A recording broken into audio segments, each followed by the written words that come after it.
আসসালামু আলাইকুম, সবাইকে স্বাগতম জানাচ্ছি পড়ালেখার আজকের এই সেকেন্ড পেপার ইকোনমিক্স সেকেন্ড পেপারে মেগা ম্যারাথন ক্লাসে। সো আমরা সেকেন্ড পেপার ক্লাস শুরু করতে যাচ্ছি আজকে থেকে। আমরা তোমরা জানো তোমাদের প্রথম পত্রের আমরা দুইটা ক্লাস নিয়েছি অলরেডি, তিনটা ক্লাস নিয়েছিলাম এবং সেই ক্লাসগুলোতে তোমাদেরকে আমি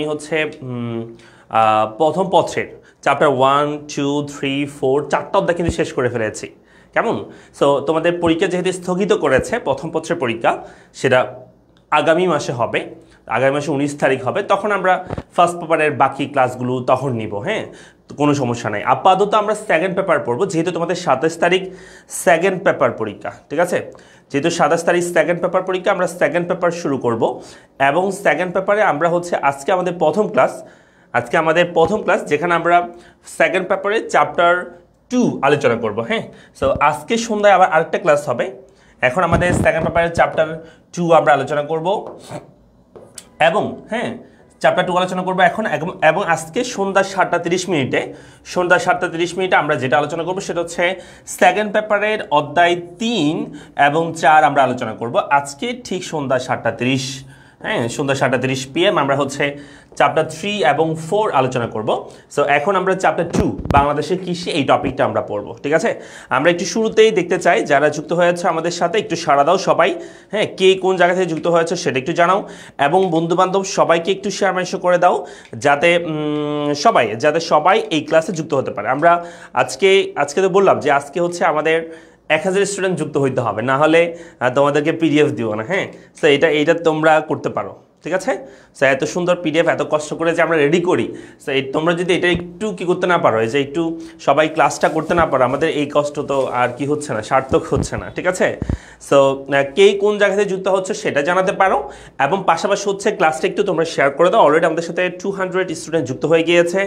আমরা একটু সবাই একটু কাইন্ডলি ক্লাসটা একটু শেয়ার মেনশন করে দাও। মাহমুদা আক্তার আছে, একটু ওয়েট করাইছি তোমাদেরকে, কারণ ওয়েট আমি করাই নাই, বলতে গেলে বিদ্যুৎ ওয়েট করাইছে। এখনও জানি না আসলে বিদ্যুৎ কোন সময় চলে যায়, সকাল থেকে নাকি অনেক বেশি ইলেকট্রিসিটি প্রবলেম করতেছে। ঠিক আছে, সো আমরা দোয়া করো আল্লাহর কাছে যে ইলেকট্রিসিটি যেন আর চলে না যায় আর কি। ঠিক আছে, আমরা একটু সবাই শেয়ার মেনশন করে দিই, বন্ধুবান্ধব যারা আছে তাদেরকে একটু মেনশন করে দিই, শেয়ার মেনশন করে দিই। ঠিক আছে, এবং আমরা ক্লাসের শুরুতেই আমরা জানি যে আমাদের এই 2 দিন আগে আমাদের বাংলাদেশের উপর দিয়ে অনেক বড় একটা বিপদ কেটে গেল। ঠিক আছে, বিপদ কেটে গেল বললো না, বিপদ হলো। সেটা তোমরা জানো যে ছোট ছোট বাচ্চারা কিন্তু মারা গিয়েছে প্লেন ক্র্যাশের মাধ্যমে। সো আমরা তাদের প্রতি গভীর সহানুভূতি বা বলতে পারো যে তাদের জন্য দোয়া করে আমাদের ক্লাসটা শুরু করব। তাদের সবার জন্য অনেক অনেক দোয়া থাকবে এবং সবাই আল্লাহ কী করুক, তাদেরকে জান্নাতের পাখি হিসাবে গ্রহণ করুক। এবং আরও অনেক মানুষ মারা গিয়েছে, শুধুমাত্র যে বাচ্চারা মারা গিয়েছে এমন না, তোমরা সবাই জানো। সো তাদের আমি কি বলবো তোমাদেরকে, এই কয়দিন আমি চাইছিলাম গতকাল থেকে ক্লাস নেব, কিন্তু আমার সেই পরিস্থিতি ছিল না। আমি নিজেও একটু অসুস্থ। এখনও আমি অসুস্থ, যেমন আমার রাতের দিকে অনেক বেশি হঠাৎ করে 3-4 দিন ধরে দেখা যাচ্ছে রাতে জ্বর চলে আসতেছে, কেন জানি না। যেমন গতকালকে রাতেও অনেক বেশি জ্বর ছিল, আমি বুঝতে পারছিলাম না যে তোমাদের আজকে ক্লাসটা নিতে পারবো কিনা আদৌ। তো যাই হোক, আমরা 221 জন যুক্ত হয়ে গিয়েছে অলরেডি। আমরা একটু শেয়ার করে দিব সবাই, এবং কে কোন জায়গা থেকে যুক্ত হচ্ছে সেটা একটু আমাদেরকে জানিয়ে দিবা। ঠিক আছে, আমাদের সাথে রয়েছে নুসরাত জাহান, সালাম দিয়েছে। আমাদের সাথে মাহি আছে, মাহি আছে, আমাদের সাথে রাফি আছে, তারপর আমাদের সাথে উম্মে হাবিবা আছে। হ্যাঁ স্যার, আমরা সবাই আসলে এটা নিয়ে অনেক বেশি ট্রমাটাইজ। সো এখন আমাদের তো আসলে জীবন তো আর থেমে থাকে না, আমাদেরকে তো যেহেতু আমাদের তো পরীক্ষার প্রস্তুতি নিতে হবে। না হলে তো আমাদের লাইফেরই ক্ষতি, তাই না? সো সেজন্য আমাদেরকে অবশ্যই প্রিপারেশনটা নিয়ে ফেলতে হবে। আর তারই প্রেক্ষিতে আমাদের আজকের ক্লাস আমরা শুরু করেছি। সো আমাদের সাথে প্রায় 350-350-এর উপরে 360-এর উপর শিক্ষার্থী যুক্ত হয়ে গিয়েছে। সবাই একটু শেয়ার করে দিও, বন্ধুবান্ধব যারা আছে তাদেরকে মেনশন করে দিবে। আমরা 1K আজকে আমাদের টার্গেট হচ্ছে 1000 জন স্টুডেন্ট আমরা ক্লাস করবো একসাথে। সো এটা তোমাদের দ্বারাই সম্ভব, তোমরাই পারবা। ঠিক আছে, শয়ন আছে রংপুর থেকে, ইয়াসমিন আছে আমাদের সাথে SSC 26, মেহেদি হাসান আমাদের সাথে রয়েছে ফেনী থেকে, কেউ আছে। আচ্ছা, তারপর শাহিদুল ইসলাম আছে আমাদের সাথে চট্টগ্রাম থেকে, কেমনই আছে চট্টগ্রাম থেকে শাহিদুল ইসলাম আছে, সালাম দিয়েছে। ওয়ালাইকুম সালাম। এনামুল হক আছে ওকে, তারপর আমাদের সাথে রয়েছে ঋতু ঢাকা থেকে, আমাদের সাথে ফাতেমা ফাতিহা আছে, সালাম দিয়েছে। আমাদের সাথে প্রিয় আছে আমাদের সাথে, সালাম দিয়েছে। আমাদের সাথে রয়েছে শাহিদুল ইসলাম, ওকে। জুনাইদ আমাদের সাথে রয়েছে চট্টগ্রাম থেকে, আমাদের সাথে মাহি সালাম দিয়েছে। আমাদের সাথে আমিরুল হক আছে, আমাদের সাথে রয়েছে মেহেদি চট্টগ্রাম থেকে, আমাদের সাথে সুমাইয়া আছে, সালাম দিয়েছে। শান্ত আছে আমাদের সাথে, সালাম দিয়েছে। ওয়ালাইকুম সালাম। আমরা প্রায় 400 স্টুডেন্ট যুক্ত হয়ে গিয়েছি অলরেডি। সবাই একটু শেয়ার মেনশন করে দিও। আমরা আজকে সেকেন্ড চ্যাপ্টারটা সুন্দর করে শেষ করব। এবং তোমাদেরকে আমি বলে রাখি, আমাদের যে পরীক্ষার আগের দিন, এর আগে, অর্থাৎ তোমাদের আজকে কি বার, আজকে হচ্ছে সরি আজকে কয়টা, আজকে হচ্ছে তোমাদের 23 তারিখ নাকি, সরি 24 তারিখ, 24 তারিখ তোমাদের আজকে। আগামীকাল, হ্যাঁ আগামীকাল আমাদের সকালেও ক্লাস হবে, আবার আগামীকাল 7:30 সন্ধ্যা 7:30 কিন্তু তোমাদের যে কোটি টাকার সাজেশন ক্লাস সেটা হবে। হ্যাঁ আগামীকাল 7:30। আজকেও এখন ক্লাস আছে, 7:30 ক্লাস আছে আজকে। আগামীকালকে তোমার বিকালে ক্লাস আছে এবং রাতেও ক্লাস আছে। বুঝা গেছে?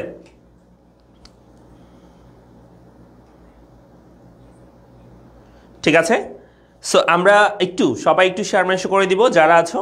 400 জন আসে, আমি চাই 400টা শেয়ার হয়ে যাক উইদিন 1 মিনিটের মধ্যে। আমি চাই 400 শেয়ার হয়ে যাক, তাহলে আমি ক্লাস শুরু করে দিচ্ছি। হ্যাঁ 400 শেয়ার হলে আমি ক্লাস শুরু করে দিচ্ছি। ওকে ফাইন, আমি জাস্ট আর 1 মিনিট নিব। 400 হইলে আমি ক্লাস শেয়ার করে দিব, মানে ক্লাস শুরু করে দিব। অলরেডি জাস্ট 38টা শেয়ার হয়েছে, আমি 400টা শেয়ার চাই। 1 মিনিটের মধ্যে 400 শেয়ার চাই। এটা তোমাদের প্রত্যেককে শেয়ার করতে হবে, তখন হবে। অন্ততপক্ষে নিজের ওয়ালে শেয়ার করে দাও, এটুকু তোমাদের কাছে দাবি। জাস্ট নিজের ওয়ালে শেয়ার করে দিবা, আর কোনো দাবি নাই। একটা শেয়ার করলে হবে নিজের ওয়ালে, আর কোনো কিছু না। ক্লাস শেষ হলে তুমি আবার ডিলিট করে দিও, কোনো সমস্যা নেই। ঠিক আছে, ক্লাস শেষে আবার ডিলিট করে দিও, একটা শেয়ার করে দাও জাস্ট। ওকে, আমি এখনই শুরু করে দিব। 1 মিনিট, 1 মিনিটের মধ্যে সবাই একটা শেয়ার করে দিবা। 1 মিনিটের মধ্যে সবাই একটা শেয়ার করে দিবা। 400 শেয়ার চাই আমি এখনই, 400 শেয়ার চাই। 415 জন আছো, 400টা শেয়ার করো সবাই। অলরেডি আমরা 50টা শেয়ার হয়ে গিয়েছে। হ্যাঁ সবাই একটু শেয়ার করো, সবাই 61 শেয়ার, সবাই শেয়ার করো একযোগে। 1 মিনিট, লাস্ট 1 মিনিট, আমরা এখনই লেকচারে ঢুকে যাব। 70 শেয়ার হয়ে আছে, 70। সবাই একটু শেয়ার করো সবাই। 400টা শেয়ার চাই আমি এখনই। 80টা শেয়ার হয়েছে 1 সেকেন্ডের মধ্যে, মানে 1 মিনিটের মধ্যেই অলরেডি 30 সেকেন্ড চলে গেছে। একটু দ্রুত করো, দ্রুত করো সবাই। সবাই 90টা শেয়ার হয়েছে, 90টা। আমি 400টা শেয়ার চাই এখনই, 400 শেয়ার চাই এখনই, এখনই। 90টা শেয়ার হয়ে আছে অলরেডি, 90টা শেয়ার। দ্রুত করো সবাই, 90টা শেয়ার হয়ে আছে অলরেডি, দ্রুত করো। 95, আমরা 400টা চাই শেয়ার এখনই, সবাই শেয়ার করো। 100টা শেয়ার হয়ে আছে, 99 শেয়ার, 99 শেয়ার হয়ে আছে। 160টা, ওকে। আর বেশি নাই, আর বেশি নাই, দ্রুত করো। 400 শেয়ার চাই আমি, 400 শেয়ার। 111টা শেয়ার হয়েছে অলরেডি, 111 শেয়ার। তোমরা দেরি করতেছো কেন? দেরি করলে তো হবে না। 419টা হয়ে আছে, একসাথে শেয়ার করে দাও সবাই। এখন তো সময় নিয়ে ফেলতেছো তোমরা, তাড়াতাড়ি করো, আমরা ক্লাসটা শুরু করে দিই। সবাই 400, যারা 450 জন আসছো প্রায়, সবাই একটু শেয়ার করে দাও, একসাথে শেয়ার করে দাও। আমরা 400টা শেয়ার চাই, একসাথে শেয়ার করে দিবা সবাই। 135টা শেয়ার হয়েছে, 141 জন আসছো। একবার শেয়ার করলে কিন্তু 400টা শেয়ার এমনিতে ক্রস হয়ে যাবে, দ্রুত করো। 453 জন আসো, 141 শেয়ার হয়ে আছে। আমরা 400 শেয়ার চাই, 400 শেয়ার, দ্রুত দ্রুত করো। 400 শেয়ার চাই আমরা আজকের ক্লাসে।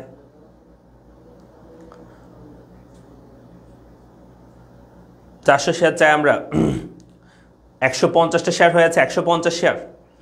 ওকে, আর বেশি নাই, জাস্ট একটু সবাই একবার চেষ্টা করো, একবার করে দাও।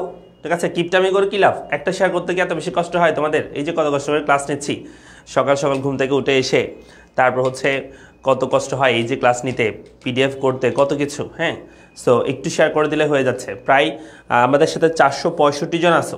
হ্যাঁ, এখন 1 মিনিট শেয়ার, 1 মিনিটের মধ্যে সবাই শেয়ার করে দাও। 1 মিনিট কিন্তু সময় দিচ্ছি তোমাদেরকে, 1 মিনিট কিন্তু হয়ে গেছে। 167 শেয়ার হয়েছে, 167। আমরা 400 শেয়ার চাই আজকে, সবাই শেয়ার করবা, সবাই, একজনের যেন বাদ না থাকে। বলতে বলতে মুখের ফানি শুকা যায়, তবু একটা শেয়ার করতে পারে না। সবাই নিজের ওয়ালে শেয়ার করলে তো কোনো কিছু বাধা নাই না। কেউ কি বলবে তোমাকে? তুমি নিজের ওয়ালে শেয়ার করো, বন্ধু বান্ধবদের মেসেঞ্জারে শেয়ার করে দাও, ঠিক আছে? অথবা কী করে দাও, যে বিভিন্ন গ্রুপ থাকে সেই গ্রুপে শেয়ার করে দাও। একটা করলে তো হয়ে যাচ্ছে, একটা একটা যেন করো। 180টা শেয়ার হয়েছে, আমি 400টা শেয়ার চাই আজকে, 400টা শেয়ার চাই। 180 শেয়ার হয়েছে, 180 শেয়ার,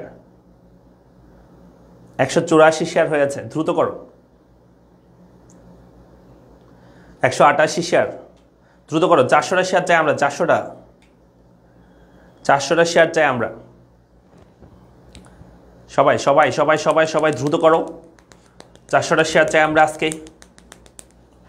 194টা শেয়ার হয়েছে, 200টা শেয়ার হয়েছে প্রায়, আর একটু 204টা শেয়ার হয়েছে,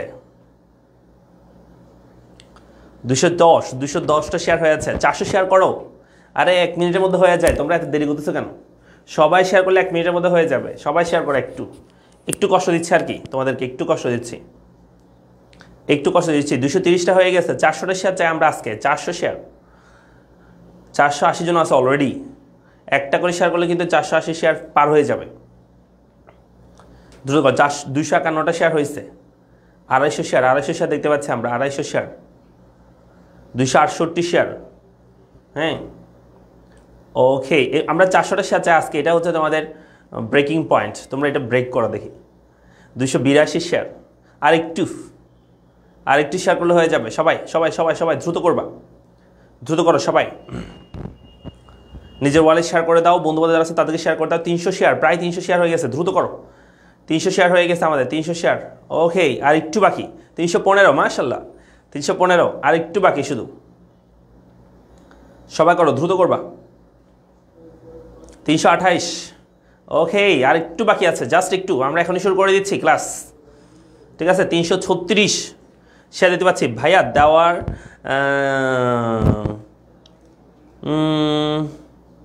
সবাই একটু শেয়ার করে দাও। হ্যাঁ, হয়েছে, ঠিক আছে। তাহলে আমরা শুরু করছি। আমরা প্রায় 400টা শেয়ার হয়ে গিয়েছে, তোমাদেরকে অনেক অনেক ধন্যবাদ। সো শুরু করে দিচ্ছি আমরা। পিডিএফ দিব ইনশাল্লাহ। তোমরা 1000 জন হইতে পারতেছো না, তবুও শেয়ার দেওয়ার পরও হচ্ছে না। দিব ইনশাল্লাহ, পিডিএফ দিব, ঠিক আছে। ওকে, সবাই এখন মনোযোগ দাও পড়াশোনার প্রতি। দেখো, আমাদের প্রথম পত্রের সেকেন্ড পেপারে এখানে আমরা বাংলাদেশের কৃষি আজকের টপিকটা পড়বো। এখন তোমাদের কাছে প্রশ্ন থাকতে পারে, স্যার কৃষি কেন আমরা পড়বো? মানে কৃষি, আমরা তো পড়তেছি ইকোনমিক্স, বা আমরা পড়তে আসছি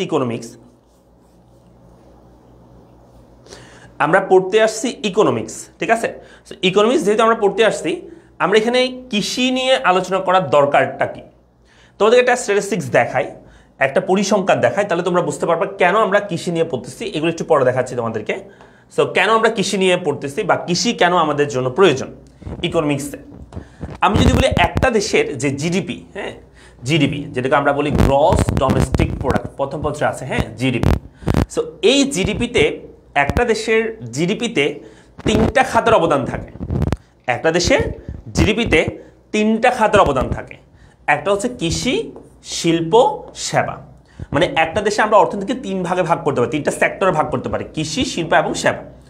তো এই কৃষিক্ষেত্রে অবদান যদি বলি, 19-20 অর্থ বছরে কৃষিক্ষেত্রে আমাদের জিডিপিতে অবদান ছিল 13%, শিল্পক্ষেত্রে অবদান ছিল 35%, 35.36, আর সেবাক্ষেত্রে অবদান ছিল 51.30। অর্থাৎ আমরা দেখতে পাচ্ছি এই 3টা খাতের মধ্যে কৃষিক্ষেত্রে একটা অবদান আছে কিন্তু, তাই না?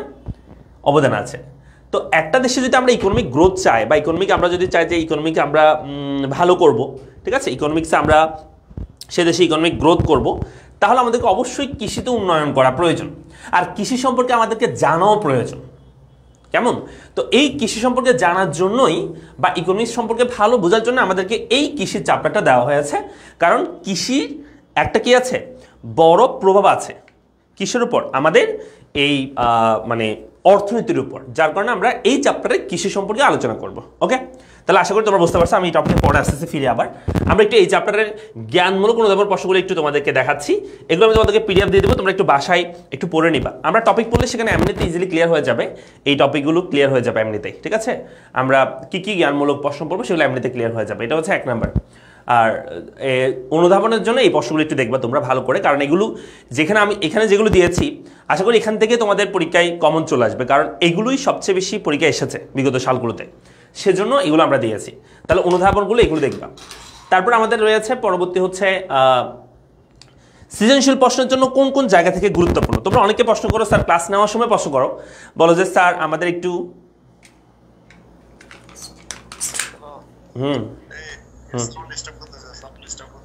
আচ্ছা দেখতেছি, চলে আসবে, কারণ এগুলোই সবচেয়ে বেশি পরীক্ষায় এসেছে বিগত সালগুলোতে। সাউন্ডকে ডিস্টার্ব করতেছে, তাহলে অনুধাবনগুলো এগুলো দেখবা।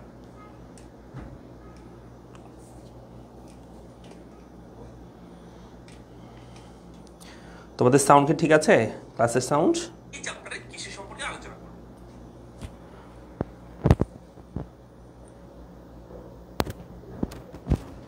সাউন্ড কি ঠিক আছে একটু চেক করো তো।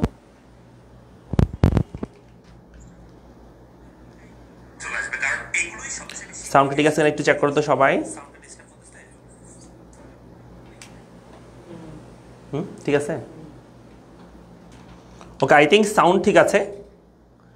কেমন? তো আমরা হচ্ছে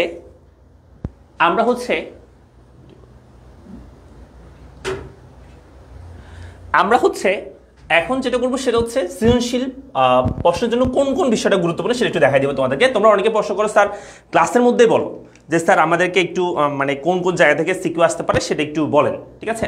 এখন ঠিক আছে আশা করি। সো একটা বলছে জীবন নির্বাহী খামার আর বাণিজ্যিক খামার, এখান থেকে তোমাদের সিকিউ আসার সম্ভাবনা অনেক বেশি। ও একটা বিষয় বলি, এই চ্যাপ্টার থেকে কয়টা সিকিউ আসবে এটা তোমাদের সবচেয়ে বেশি কনসার্ন থাকে, যে একটা চ্যাপ্টার থেকে কয়টা সিকিউ কমন আসতে পারে। যেমন আমাদের এই চ্যাপ্টার থেকে সিকিউ আসবে মিনিমাম তোমাদের 2টা সিকিউ তো কম্পালসারি থাকবে, হ্যাঁ 2টা সিকিউ অবশ্যই থাকবে এই একটা অধ্যায় থেকে। তাহলে আমি 4টা টপিক দিছি, এই 4টা টপিক থেকে 2টা টপিকের উপর তোমার প্রশ্ন আসবে, মিনিমাম 2টা টপিকের উপর প্রশ্নটা আসবে। হ্যাঁ, যদি তোমাদের জীবন নির্বাহী খামার এবং বাণিজ্যিক খামার এখান থেকে প্রশ্ন আসতে পারে। 2 নম্বর হচ্ছে বিপণনের সমস্যাগুলি এবং সমাধানের উপায়, অর্থাৎ কৃষি পণ্যের যে বিপণন এখান থেকে আমাদের পরীক্ষায় প্রশ্ন আসতে পারে। এরপরে 3 নম্বর হচ্ছে কৃষি খামারের সমস্যা এবং সমাধান, অর্থাৎ আমাদের যে কৃষি ঋণের সমস্যা এবং সমাধান, অর্থাৎ আমাদের যে কৃষি ঋণ রয়েছে আমরা জানি যে আমাদের কৃষকদের যখন টাকা পয়সার প্রয়োজন হয় তখন এটা কৃষি ঋণের সমস্যাগুলোকে এবং সমাধানগুলোকে এখান থেকে প্রশ্ন আসবে এটা। 4 নম্বর হচ্ছে বাংলাদেশের কৃষিতে পরিবেশ দূষণের প্রভাব, কৃষি উন্নয়নে গৃহীত ব্যবস্থা, অর্থাৎ কৃষিতে আমরা যদি উন্নয়ন করতে চাই যে আমাদের পরিবেশের উপর কী প্রভাব এবং এটার ফলে আমরা কৃষি উন্নয়নে গৃহীত যে ব্যবস্থাগুলো আছে এই পরিবেশ দূষণের ফলে সেগুলো আমরা দেখব। অর্থাৎ এই 4টা টপিক থেকে তোমাদের সিকিউ আসবে। চলো আমরা প্রথম টপিক, তাহলে মানে প্রথম টপিক বলতে আমি চ্যাপ্টারটা আলোচনা করতেছি, এই জিনিসগুলো আমরা একদম ডিটেলসে বা একটা ক্লাসে আমরা করব। আমাদের যে ক্লাস হবে সেটা হচ্ছে কোটি টাকা সাজেশন ক্লাস, সেটা হচ্ছে আগামীকাল সন্ধ্যা 7টা 30 মিনিটে হবে, সেটাতে আমরা বিস্তারিত আলোচনা করবো। মানে সেখানে আমরা এক ক্লাসে সব চ্যাপ্টার আলোচনা করবো, ঠিক আছে? সেখানে আমরা বিস্তারিত বলবো। আপাতত আমরা যেটা করবো সেটা হচ্ছে এখানে আমরা টপিকটা আলোচনা করবো এই চ্যাপ্টারে, যেহেতু আমাদের কাছে সময় আছে আমরা চাইলেই কিন্তু একটু কি করতে পারি, আমরা চাইলে কিন্তু একটু বিস্তারিত আলোচনা করতে পারি, যেহেতু আমাদের কাছে সময় আছে, আজকে আছে, কালকে আছে, পরশু দিনে আছে, ঠিক আছে? সেজন্য তো চলো আমরা শুরু করি। আমরা এখানে যেটা করবো সেটা হচ্ছে প্রথমত আমি একটু তোমাদেরকে ওই যে বললাম যে জিডিপিতে আমাদের খাতসমূহের অবদান, এখান থেকে পরীক্ষায় একটা অবশ্যই তোমাদের এমসিকিউ থাকবে, লিখে রাখো। প্রত্যেকটা বোর্ডে এই ছক থেকে, শুধু এই একটা ছক থেকে পরীক্ষায় একটা এমসিকিউ থাকবে, কম্পালসারি থাকবে, ঠিক আছে? যেমন এখানে আছে যে আমাদের 2019-20 অর্থ বছরে কৃষি খাতের যে অবদান 13.35। আমি একটু বলে রাখি তোমাদেরকে, এখানে যে ফিগারটা দেওয়া আছে এটা একজ্যাক্টলি তোমার হয়তো মনে নাও থাকতে পারে, তো কাছাকাছি মনে রাখবা। যেমন আমি যদি বলি, আমার যেটা মনে আছে সেটা হচ্ছে, আমি যেটা মনে করি সেটা হচ্ছে কৃষি ক্ষেত্রে যদি অবদান বলি, আমাদের কৃষিক্ষেত্রের অবদান প্রায় 11% সামথিং, 11%-এর মতো। হ্যাঁ, তো এভাবে তুমি মনে রাখবা। কেন মনে রাখবা বলতেছি, একদম অ্যাকুরেট মনে থাকবে না, তোমার পরীক্ষা হলো মনে থাকবে না, এভাবে মনে রাখবা। আবার যদি বলি আমি শিল্পের যদি বলি, শিল্প যদি বলি, শিল্পের হচ্ছে আমাদের প্রায় হচ্ছে 35%-এর কাছাকাছি হচ্ছে আমাদের জিডিপিতে অবদান আছে। এবং আমি যদি বলি সেবার ক্ষেত্রে অবদান প্রায় হচ্ছে 51% বা 52% মতো হচ্ছে আমাদের অবদান আছে। তো এইভাবে মনে রাখতে পারলে হবে, এর চেয়ে বেশি না। কারণ কি জানো, তোমাদের অপশন যদি আসে, যদি পরীক্ষা আসে যে বাংলাদেশের কৃষি ক্ষেত্রে অবদান কেমন, হ্যাঁ জিডিপিতে অবদান কেমন, তখন 1 নম্বর অপশন যেটা থাকবে সেটা মনে করো থাকবে যে 35%। এরপরে মনে করো যে 2 নম্বর অপশন যেটা সেটা থাকবে মনে করো 11%। হ্যাঁ, এরপরে মনে করো যে 3 নম্বর অপশন যেটা আছে, হ্যাঁ 3 নম্বর অপশন মনে করো সেটা থাকবে হচ্ছে 40%। এরপর 4 নম্বর অপশন যেটা সেটা থাকবে মনে করো যে 51%। অর্থাৎ অপশনগুলো অনেক দূরে দূরে থাকবে। সো অ্যাকুরেট তোমাকে একদম দশমিক সহ মুখস্থ করতে হবে না, তোমাকে কাছাকাছি জিনিসটা মনে রাখতে হবে, ক্লিয়ার? আমরা বুঝতে পারছি কাছাকাছি কাছাকাছি যে জিনিসটা সেটা তোমরা একটু মনে রাখার চেষ্টা করবা। ওকে, সো এটা গেল আমাদের হচ্ছে মানে সূচি। একটু একটু সবাই মুখস্থ করবো, আমরা একটু সবাই এই সূচিটা জাস্ট একটা মুখস্থ করো, একটা এই 21-22টা একটু মুখস্থ করো সবাই। আমি এখনই সময় দিচ্ছি জাস্ট 10 সেকেন্ড, এইটা একটু সবাই মুখস্থ করবে, 21 সেকেন্ড এটা একটু মুখস্থ করবে। আর যারা পরে দিয়ে যুক্ত হচ্ছে ক্লাসটা একটু শেয়ার করে দিবা। আমরা আজকে 1000 জন শিক্ষার্থী চাই এই ক্লাসে, আমি তোমাদেরকে আগে বলেছিলাম, কারণ এরকম ক্লাস তোমরা আর পাবা না। হ্যাঁ, সো সবাই একটু আমরা একটু সবাই একটু কি করি, সবাই একটু ক্লাসটা একটু শেয়ার করে দিই। হ্যাঁ, যারা পরে দিয়ে যুক্ত হচ্ছে, তো আমরা একটু এটা মুখস্থ করবো সবাই। 21-22 অর্থ বছরে কোন ক্ষেত্রে অবদান কেমন, এটা পরীক্ষায় আসবে, একটা এমসিকিউ পরীক্ষায় আসবে, ঠিক আছে? সো কৃষিক্ষেত্রে অবদান হচ্ছে 11.50, শিল্পক্ষেত্রে অবদান হচ্ছে 37%। হ্যাঁ, শিল্পক্ষেত্রে অবদান একটু বাড়ছে, এইটা 35 মনে রাখতে পারলেও হবে, অথবা 35-এর কাছাকাছি হবে। হ্যাঁ, তাহলে তোমার অপশনগুলো কিন্তু অনেক দূরে দূরে থাকে, তো তুমি ইজিলি মনে রাখতে পারবা। আর সেবা ক্ষেত্রে অবদান হচ্ছে 51%-এর কাছাকাছি। আচ্ছা, এটা আমি 37 করে দিই, এটা 37, তাহলে এটা 11, এটা 37, এটা 51, এটুকু মনে রাখতে পারলে হবে। হ্যাঁ, এটুকু পরীক্ষা মনে রাখবা, আর কিছু না। ভাইয়া আবার কি সাউন্ড সমস্যা? কই সাউন্ডটা ঠিক আছে? বয়ালটা নিয়ে এসো তো।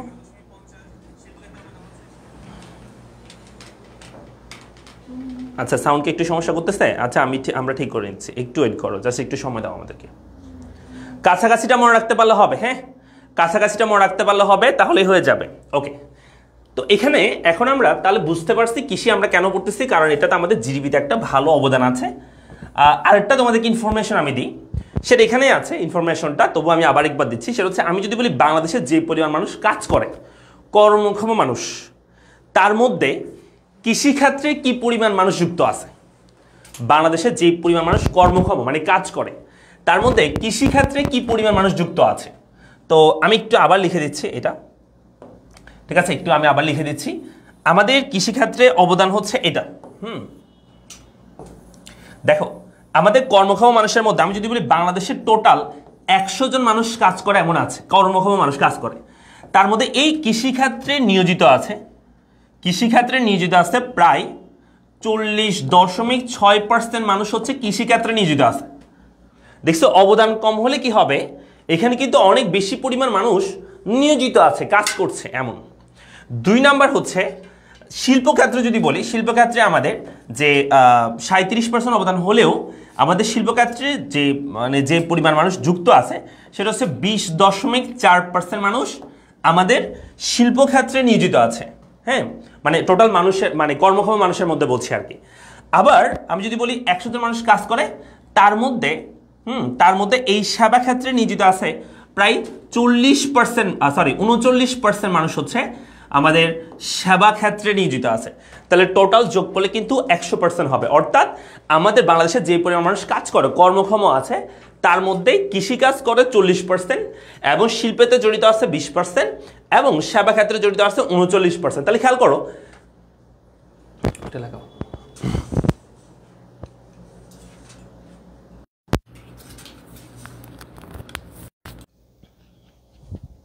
এক মিনিট, আমরা একটু সাউন্ডটা ঠিক করতেছি। হ্যাঁ, লাগাইছো?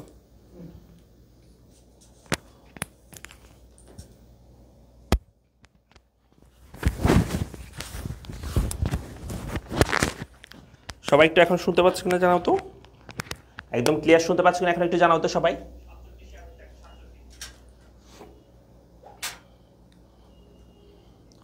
সবাই একটু এখন শুনতে পাচ্ছ কিনা জানাও।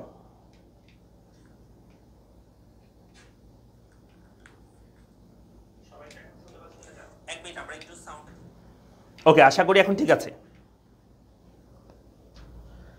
আশা করি এখন সাউন্ড ঠিক আছে। একটু দেখো তো।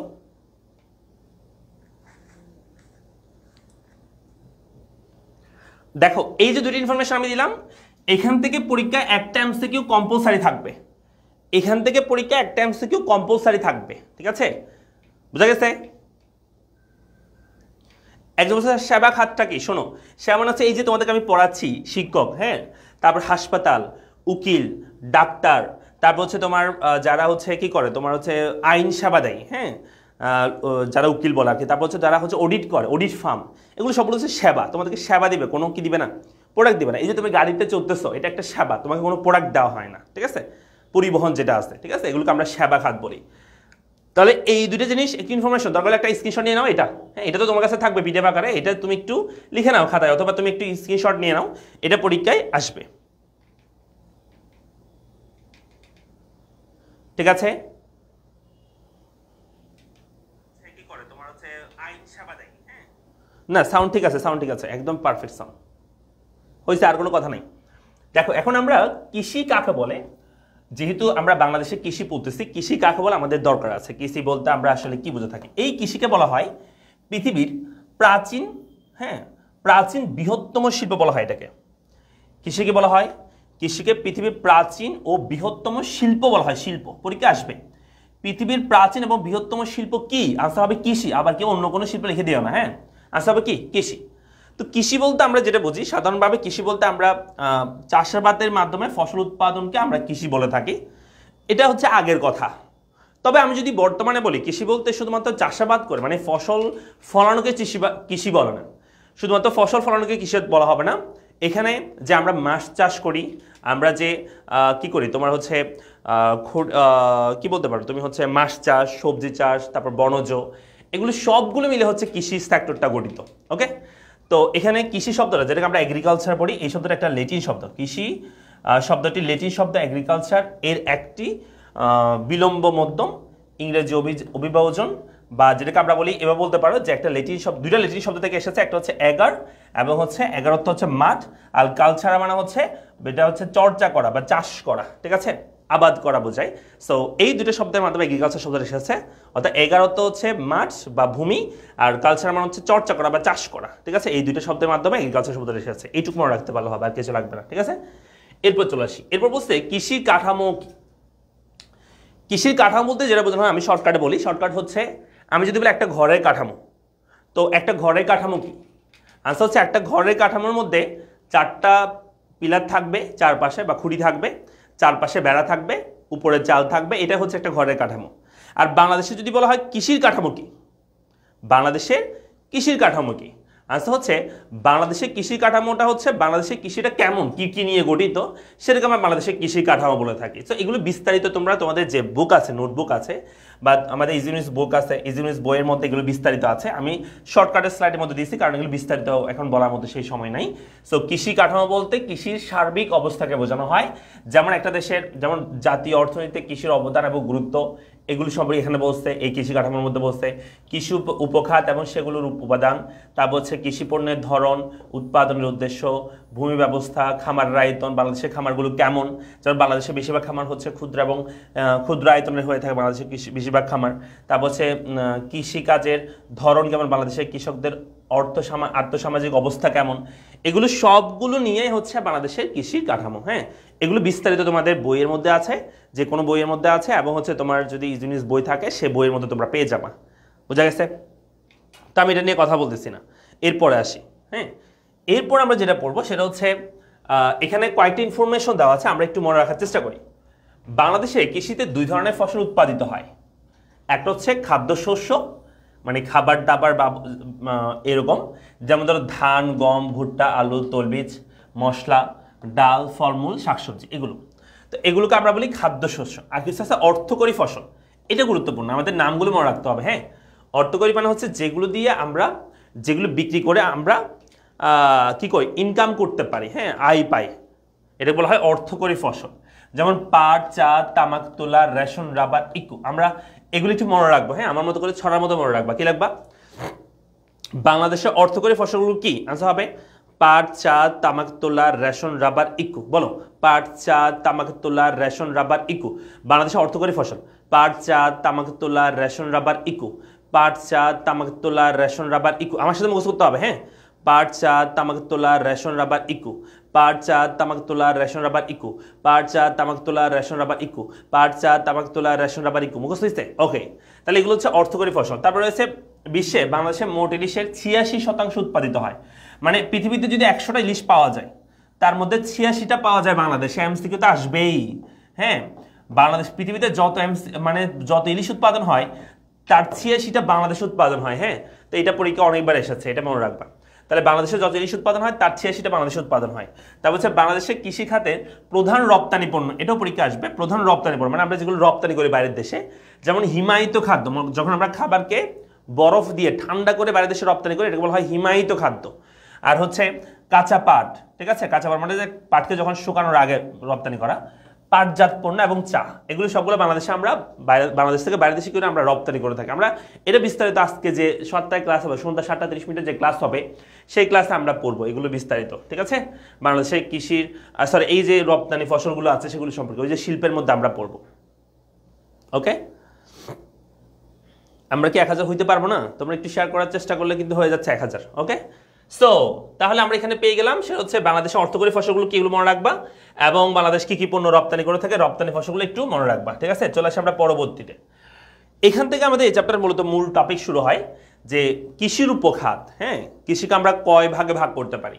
মূলত কৃষিকে আমরা ভাগ করে থাকি 2 ভাগে। এক হচ্ছে কৃষি ও বনজ, 2 নাম্বার হচ্ছে মৎস্য। তাহলে বলো কৃষিকে প্রধানত ভাগ করা হয় কয় ভাগে? আনসার হবে 2 ভাগে। কৃষিকে প্রধানত ভাগ করা হয় 2 ভাগে। হ্যাঁ, মনে থাকবে। কৃষিতে আমরা কি বলবো? কৃষিকে প্রধানত ভাগ করা হয় 2 ভাগে, এক কৃষি ও বনজ, 2 নাম্বার হচ্ছে কি বলো? মৎস্য। আবার এই কৃষি ও বনজকে 3 ভাগে ভাগ করা হয়, মানে কৃষি ও বনজকে আমরা 3টা ভাগে ভাগ করতে পারি, শস্য শাকসবজি, প্রাণীজ সম্পদ, বনজ সম্পদ, ঠিক আছে। এই 3টা ভাগে আমরা ভাগ করতে পারি। ওকে, তাহলে এখানে 3টা পাইলাম, এটাকে ভাগ করছে আর কি 3 ভাগে। আবার এখানে মৎস্য একটা আছে। তাহলে আমি যদি বলি তাহলে কৃষির উপখাত কয়টি? তাহলে পরীক্ষায় এটা আসে বেশি পরীক্ষায় যে কৃষির উপখাত কয়টি? প্রধানত বলে না, প্রধানত বলে 2টা, কৃষি ও বনজ, মৎস্য। কিন্তু যদি বলে কৃষির উপখাত কয়টি, তাহলে আনসার করবা 4টি, শস্য শাকসবজি, প্রাণীজ সম্পদ, বনজ সম্পদ, মৎস্য। ক্লিয়ার? আবার বলছি, কৃষির উপখাত বললে তখন আনসার হবে 4টি। কোন 4টা? এই যে এখানে 3টা আছে আর এই যে মৎস্য সহ 4টা। ওকে, তাহলে কৃষির উপখাত হচ্ছে 4টা আর প্রধানত বললে 2টা হবে, কৃষি ও বনজ, একটা হচ্ছে কি মৎস্য। পরীক্ষা এটা বেশি আসে। কৃষির উপখাত কয়টি? 4টি। আর কৃষির উপখাত প্রধানত কয়টি? 2টি। মনে থাকবে। আবার দেখো এই 2টার মধ্যে, এই 4টার মধ্যে সবচেয়ে বড় উপখাত, কৃষির সবচেয়ে বড় উপখাত হচ্ছে এইটা, মানে এটা হচ্ছে সবচেয়ে বেশি জীবিত অবদান রাখে আর কি, শস্য শাকসবজি। এটা হ্যাঁ, কৃষির সবচেয়ে বড় উপখাত হচ্ছে শস্য শাকসবজি। ক্লিয়ার? মনে থাকবে। এমসিকিউতে আসবে এটা যে কৃষির সবচেয়ে বড় উপখাত কোনটি? আনসার হবে শস্য ও শাকসবজি। ঠিক আছে, কৃষির সবচেয়ে বড় উপখাত কোনটি? আনসার হবে শস্য ও শাকসবজি। গেল এটা। তাহলে এটা হচ্ছে কৃষির উপখাতগুলো আমরা বলছিলাম 2 প্রকার, কৃষি ও বনজ, মৎস্য। প্রধানত বললে, আর যদি বলে জাস্ট উপখাত কয়টি, তাহলে আনসার হবে 4টি, শস্য শাকসবজি, প্রাণী সম্পদ, বনজ সম্পদ, মৎস্য সম্পদ। গেল এটা। চলে আসি আমরা এখন ওইগুলো সম্পর্কে একটু আলোচনা করবো। যেমন শস্য শাকসবজি সম্পর্কে এখানে বলতে যে জিডিপিতে কেমন অবদান আছে এগুলো একটু পড়ে দেখবা। গবাদি পশু গণনা দিয়ে সবচেয়ে গণনা বসতিপূর্ণ দেশ হচ্ছে বাংলাদেশ, মানে গবাদি পশু বাংলাদেশের সবচেয়ে বেশি। ঠিক আছে, প্রতি বর্গ কিলোমিটারে 436টি, যা এক্ষেত্রে দ্বিতীয় ভারতের তুলনায় প্রায় 3.25 গুণ বেশি।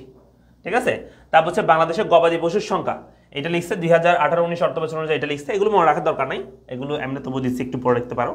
উল্লেখ্য বাংলাদেশের ব্ল্যাক বেঙ্গল ছাগল বিশ্বের সেরা জাতি হিসেবে স্বীকৃত। এটা পরীক্ষা আসতে পারে যে বাংলাদেশের ব্ল্যাক বেঙ্গল ছাগল বিশ্বের সেরা জাত হিসেবে স্বীকৃত। এরপর আসতে দেশে মোট 31,01,00,000 হেক্টর আচ্ছাদিত এলাকা আছে। হ্যাঁ, আচ্ছাদিত মানে বিজ্ঞ আচ্ছাদিত এলাকা আছে, যেখানে বিজ্ঞ আচ্ছাদিত বলতে যেখানে গাছপালা আছে আর কি, এরকম জায়গা। আচ্ছা, এগুলো একটু মনে রাখবা। এরপর চলে আসতেছে আমরা কৃষির উপখাতের যে প্রবৃদ্ধির হার যেগুলো আছে, যেমন শস্য শাকসবজির প্রবৃদ্ধির হার কেমন, প্রাণীজের কেমন, বনজের কেমন, মৎস্যের কেমন। ঠিক আছে, এখানে তোমাদেরকে আমি একটা জিনিস শেখাই, সেটা হচ্ছে তোমাদের পরীক্ষায় একটা চিত্র আসে এই চ্যাপ্টার থেকে, যেটাকে বলা হয় যে তোমার লেখচিত্র বা দণ্ডচিত্র বা বারচিত্র। তাহলে লেখচিত্র, দণ্ডচিত্র বা বারচিত্র তিনটাই সেম কথা। তোমরা লেখচিত্র করছো 9-10-এ, মনে আছে? এভাবে করে আমরা একটা চিত্র করতাম না, এই যে এরকম এভাবে করে একটা চিত্র করতাম না, এটাকে বলা হয় লেখচিত্র। হ্যাঁ, এগুলোকে বলা হয় লেখচিত্র বা দণ্ডচিত্র বা বারচিত্র, সেটা। ঠিক আছে, তো এটা এখানে আমরা একটু দেখাই তোমাদেরকে যে এইখানে একটা তোমাদেরকে এক্সাম্পল দিয়ে দিবে পরীক্ষায়, এরকম একটা এক্সাম্পল দিয়ে দিবে, সেখান থেকে বলবে যে লেখচিত্রের মাধ্যমে এটাকে উপস্থাপন করো। যেমন এটা যদি আমরা লেখচিত্রের মাধ্যমে উপস্থাপন করি, সাপোজ আমরা এখানে একটা কি ধরলাম যে নিচের দিকে আমাদের হবে কি, নিচের দিকে আমাদের হচ্ছে আমরা এগুলোর নাম ধরবো। ঠিক আছে, উপখাতগুলো আমরা একটু নাম ধরি। তো উপখাতগুলো ধরি, উপখাতগুলো যেমন 1 নাম্বারটা আমরা এখানে ধরতেছি 2, 3, 4। দেখো 1 নাম্বারটার নাম হচ্ছে শস্য শাকসবজি। এটা অন্যভাবে আসতে পারে, আমি দেখা দিব আরেকভাবে, সেটা দেখা দিব শস্য শাকসবজি। 2 নাম্বার হচ্ছে প্রাণী, আমি জাস্ট একটু লিখতেছি। আর 3 নাম্বারটা হচ্ছে বনজ। 4 নাম্বার হচ্ছে মৎস্য। শোনো, আর এই পাশে আমরা একটা স্কেল ধরবো। স্কেল ধরবো কিভাবে? এখানে মানগুলো দেখি। দেখো এখানে সর্বোচ্চ মান আছে 36 এবং এভাবে আছে, ঠিক আছে। সো আমরা 6 পর্যন্ত আছে, সো আমরা করে ধরি একটা স্কেল ধরবো। 1 2 3 4 5 6 স্কেল নিবা। 1 2 3 4 5 6 8 নাও, 7 নাও। হ্যাঁ, তো প্রথমটা দেখো, প্রথমটা শাকসবজির অবদান প্রবৃদ্ধির হার হচ্ছে, এখানে প্রবৃদ্ধির হার হচ্ছে 0.89। তাহলে শাকসবজি হচ্ছে 0.89, তার মানে একের চেয়ে আরও ছোট, তাই না? একের চেয়ে কি আরও ছোট।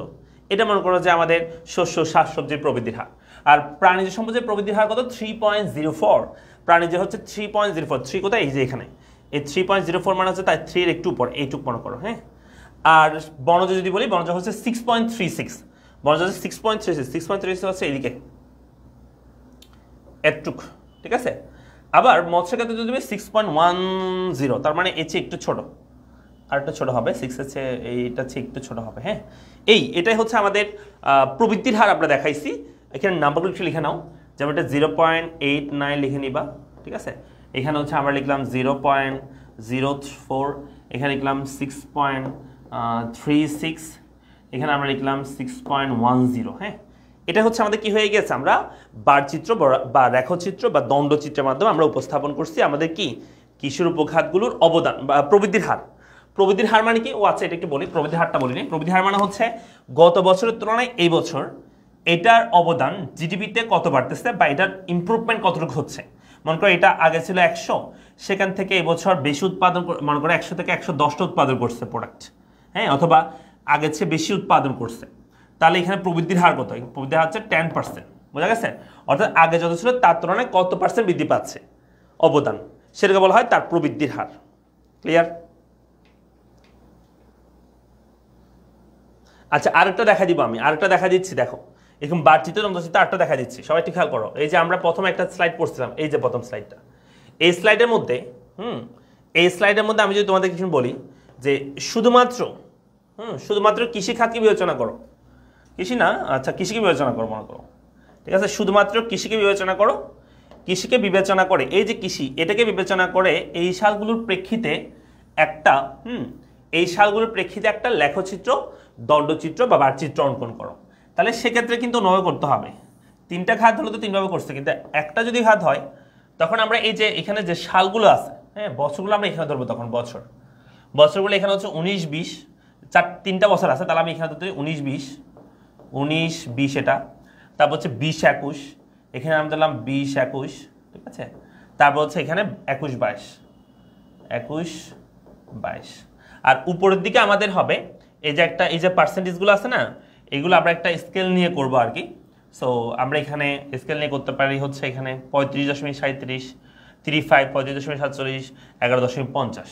তো আমরা এইভাবে ধরি, এখানে 5, 10, 15, সরি 5 করে ধরলে তো বেশি হয়ে যাবে। হ্যাঁ, আমরা 10 করে ধরি, 10, 20, 30, 40। হ্যাঁ, 10%, 20%, 30%, 40%। ওকে, পার্সেন্ট দিয়ে দাও।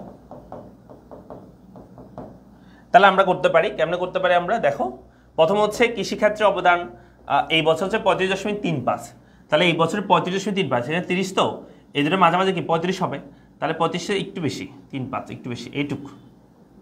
এটা হচ্ছে 19-20 এটার অবদান।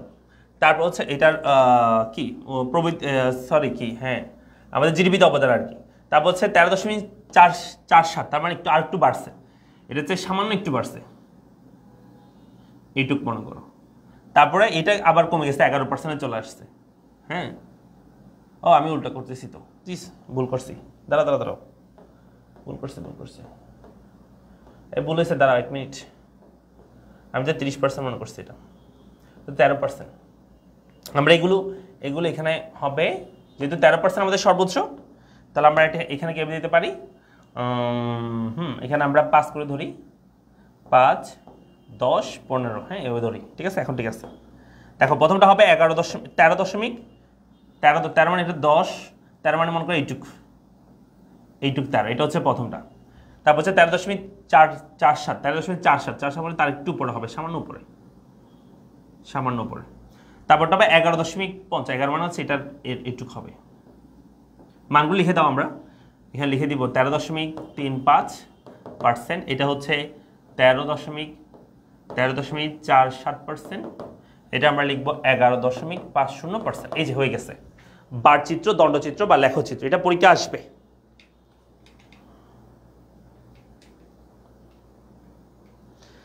আমরা কি বুঝছি? এটা কিন্তু পরীক্ষা আসবে। হ্যাঁ, তাহলে 13.35, 13.47 এবং 11.50 হয়েছে। পারবো?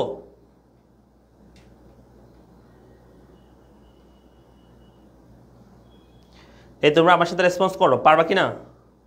লেখচিত্র, দণ্ডচিত্র পারবে? একদম সহজ এটা। হ্যাঁ, তাহলে আমরা চলে আসি পরবর্তী টপিকে, আমরা আগাচ্ছি একটু দ্রুত আগাবো আমরা।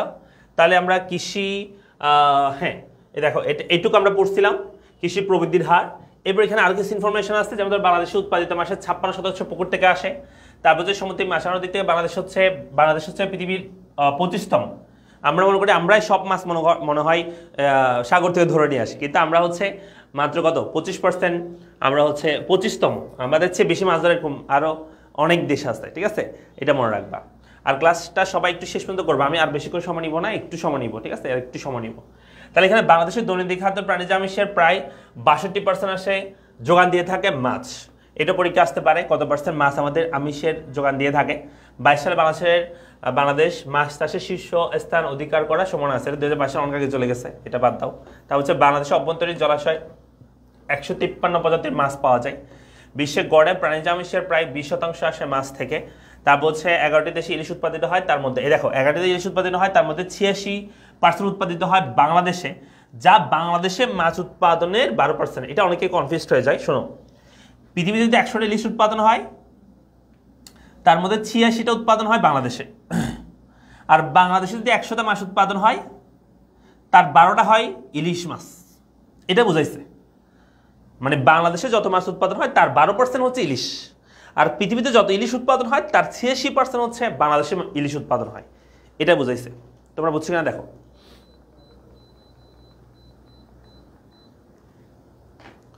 তোমরা কি বুঝছো?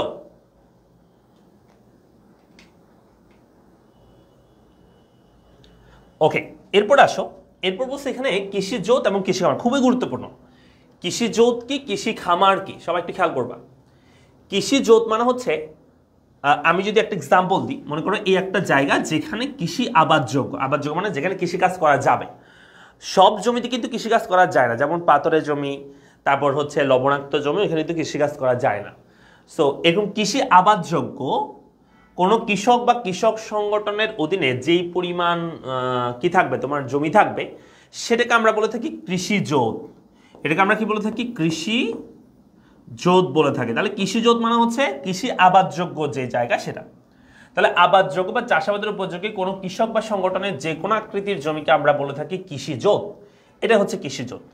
আর কৃষি খামার কাকে বলবো?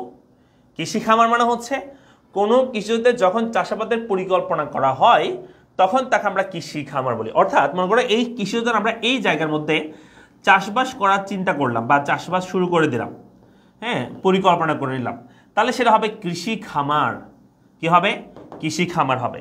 তাহলে কৃষি জোত মানে হচ্ছে কৃষি আবাদযোগ্য মোট জায়গাটা, আর কৃষি খামার হচ্ছে যখন ওই কৃষি জোতে চাষাবাস শুরু করা হবে বা চাষাবাসের পরিকল্পনা করা হবে তখন সেটা কৃষি খামারে রূপান্তর হবে। তো মনে রাখবা একটা বিষয়, যে এই কৃষি জোতের পুরো জায়গার মধ্যেও কিন্তু কৃষি খামার হইতে পারে। মানে এই পুরো জমি কৃষি জমিতে আমি পুরো জায়গার মধ্যে চাষবাস শুরু করে দিলাম, তাহলে যেটাই কৃষি জোত সেটাই কি হবে? কৃষি খামার হবে। তাহলে একটা বিষয় ক্লিয়ার, যে সকল কৃষি খামার কৃষি জোত, কারণ কৃষি জোত বিদায়তে পরে কৃষি খামার হয়েছে না। তাহলে সকল কৃষি খামার কৃষি জোত, কিন্তু সকল কৃষি জোত কৃষি খামার নয়, কারণ কৃষিজোতের মধ্যে যখন চাষাবাস শুরু করা হবে তখন সেটা কৃষি খামারে রূপান্তর হবে। ক্লিয়ার? তাহলে সকল কৃষি খামার কৃষি জোত, কিন্তু সকল কৃষি জোত কিনা কৃষি খামার নয়। তবে কিছু কিছু অর্থনীতিবিদদের মতে যে কৃষি জোত এবং কৃষি খামারের মধ্যে তেমন কোনো পার্থক্য নাই, সিমিলার প্রায় জিনিস। হ্যাঁ, কারণ দেখা যায় যে যেই কৃষিজোতে আমরা যদি কৃষিজোতের সব জায়গায় কাজ শুরু করে দিই, চাষবাস শুরু করে দিই, তখন সেটা কৃষি কি হয়ে যাবে, কৃষি খামার রূপান্তর হয়ে যায়। সেজন্য কৃষিজোত এবং কৃষি খামারের মধ্যে কোনো পার্থক্য নাই, এরকম বলেছে অনেক অনেক অর্থনীতিবিদ। ঠিক আছে, তো গেলে তাহলে কৃষিজোত কি, কৃষি খামার কি। এখন আমরা এই কৃষি খামার সম্পর্কে বিস্তারিত আলোচনা করবো। এই দুইটার সংজ্ঞা একটু মুখস্থ করো সবাই, সবাই একটু মুখস্থ করো এই দুইটার সংজ্ঞা, দ্রুত করবা।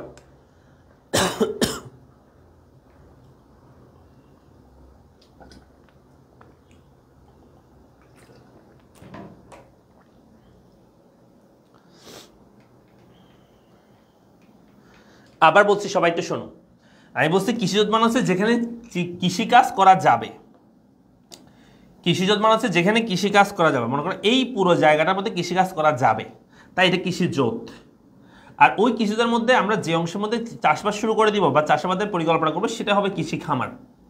তাহলে একটা জিনিস বুঝো তো, এই কৃষি খামার এটা একটা কৃষিজোত বলা যাবে, কারণ কৃষি খামার মানে কি, যেখানে চাষ করা যাবে সেটাই তো কৃষিজোত। সেই কৃষিজোতের মধ্যে যখন চাষবাস শুরু করবে সেটা কৃষি খামার। তার মানে সকল কৃষি খামার কৃষিজোত বলতে পারে, কিন্তু সকল কৃষিজোত কৃষি খামার কিন্তু নয়, কারণ ওই কৃষিজোতে যখন চাষবাস শুরু হবে তখন সেটা কৃষি খামার রূপান্তর হয়, সেজন্য এর আগে তো সেটাকে বলা যাবে না। আমরা কি বুঝছি, এটা গেল। তাহলে চলতেছে আমরা হচ্ছে কৃষি খামার সম্পর্কে এখন বিস্তারিত আলোচনা করবো। এটা খুবই গুরুত্বপূর্ণ এই স্লাইডটা, কারণ এখান থেকে পরীক্ষা প্রশ্ন আসবে। এই যে জীবন নির্বাহ উৎপাদনের উদ্দেশ্যের ভিত্তিতে খামার, এখান থেকে তোমাদের সিকিউ আসবে। হ্যাঁ, আগে একটু বেসিক ক্লিয়ার করে আমরা, মালিকানার ভিত্তিতে খামার হচ্ছে 3 প্রকার। ব্যক্তি মালিকানাধীন খামার, হ্যাঁ, তারপর হচ্ছে ব্যক্তি মালিকানা, এটা একটা ব্যক্তি মালিকানাধীন খামার, সমবায় খামার বা যৌথ খামার। হ্যাঁ, তাই আমি বলি ব্যক্তি মালিকানাধীন খামার মানে কি, যেখানে মালিক থাকবে একজন, কোন একজন ব্যক্তি যদি একটা কি হয় যে একটা কিসের মালিক হয়, খামারের মালিক হয়, সেটাকে আমরা বলি ব্যক্তি মালিকানাধীন খামার। কি বলছে বলো তো,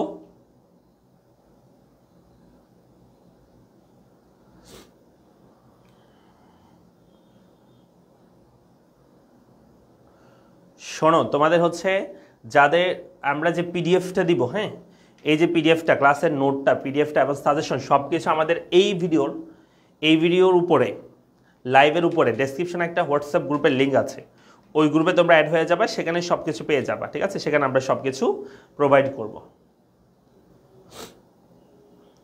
বুঝছি আমরা? ওকে, তাহলে আমরা বলছিলাম যে কৃষি মালিকানা ভিত্তিতে খামার হচ্ছে যেখানে মালিক থাকবে একজন।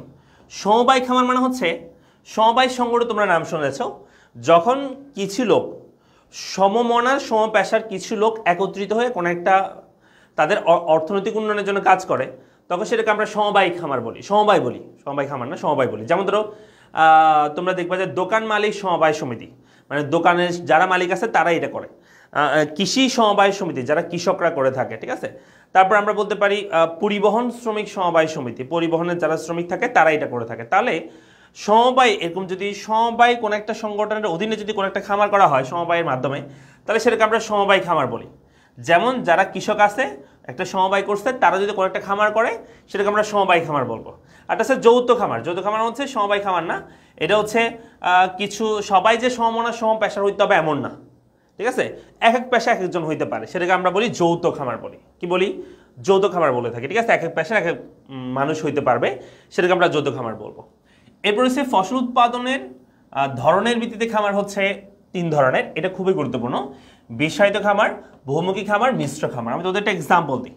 তোমরা এটা একটা মনে করো যে পুকুর, হ্যাঁ, এই পুকুরে আমরা হচ্ছে তেলাপিয়া মাছ আমরা এখানে চাষ করছি, তেলাপিয়া মাছ। তাহলে এটা হবে বিশেষায়িত খামার, মানে একটা বিশেষ দ্রব্য আমরা উৎপাদন করতেছি এখানে, এটা হবে বিশেষায়িত খামার। আর বহুমুখী খামার কি? বহুমুখী খামার হচ্ছে যখন আমরা এখানে তেলাপিয়া মাছের সাথে রুই মাছ চাষ করব,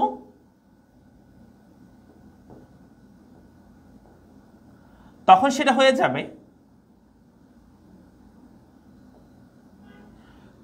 হয়ে যাবে বহুমুখী খামার। তবে মনে রাখবা এই বহুমুখী খামার হলে একটা সেক্টর থাকবে, যেমন ধর একটা সেক্টর হচ্ছে মৎস্য, আমরা যে কৃষির উপখাত বলছি না, তার মধ্যে একটা সেক্টরের মধ্যে থাকলে সেটা হচ্ছে বহুমুখী খামারের মধ্যে পড়বে, একটা সেক্টরে তবে কয়েকটা ফসল। যেমন এখানে আমরা একটা সেক্টর মৎস্যের মধ্যে আছি, তবে 2টা ফসল, 2 ধরনের মাছ আমি চাষ করছি, সেটা হবে বহুমুখী খামার। আর মিশ্র খামার কোনটা? যখন কয়েকটা সেক্টরে যাবে, যেমন এখানে মৎস্য আছে, আবার মনে করে এখানে এই জায়গায় মনে করে আমি হচ্ছে এদিকে একটা হচ্ছে শাকসবজি চাষ করলাম, এখানে আমি পেঁপে গাছ লাগাইছি, এখানে পেঁপে ধরছে, বুঝছো?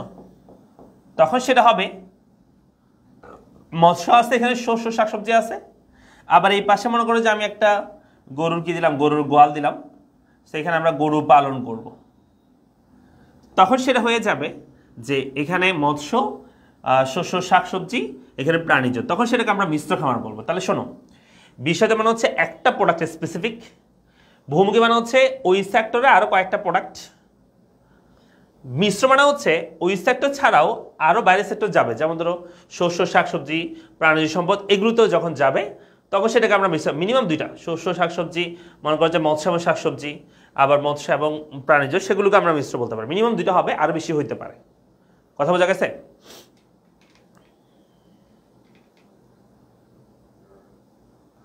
আমরা কি বুঝছি?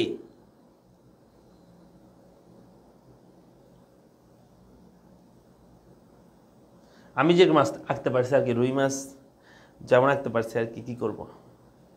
আচ্ছা, একটু একজন বলতেছে তাড়াতাড়ি করেন। আচ্ছা, তাড়াতাড়ি করতেছি। দেখো, বেশি তাড়াতাড়ি করতে গেলে তো সমস্যা, বোঝা দিতে পারবো না আমি টপিকগুলো। তারপর চলে আসে আমরা জীবন, আমরা যদি বলি যে উদ্দেশ্যের ভিত্তিতে কৃষি খামার, এখান থেকে আমাদের সিকিউ আসবে উদ্দেশ্যের ভিত্তিতে কৃষি খামার থেকে।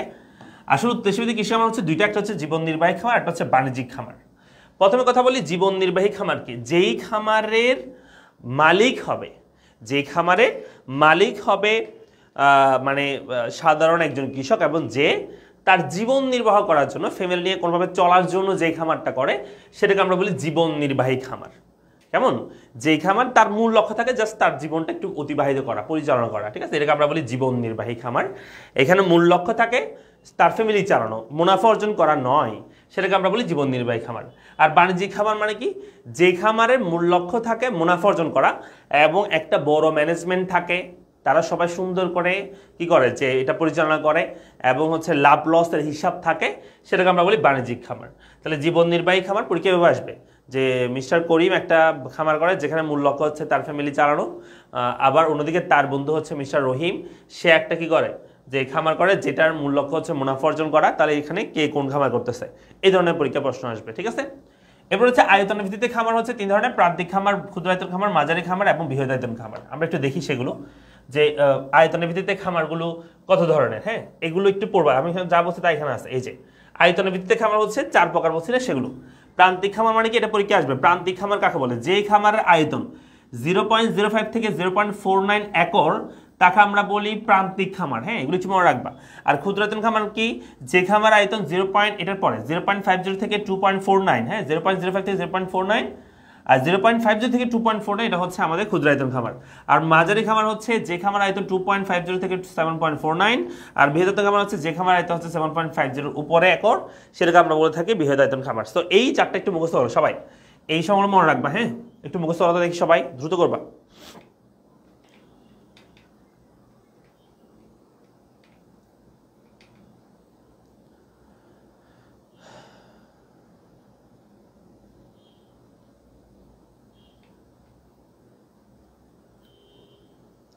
বাণিজ্যিক খামার এবং হচ্ছে কি জীবন নির্বাহী খামার থেকে সিকিউ আসবে। আমরা কি বুঝছি?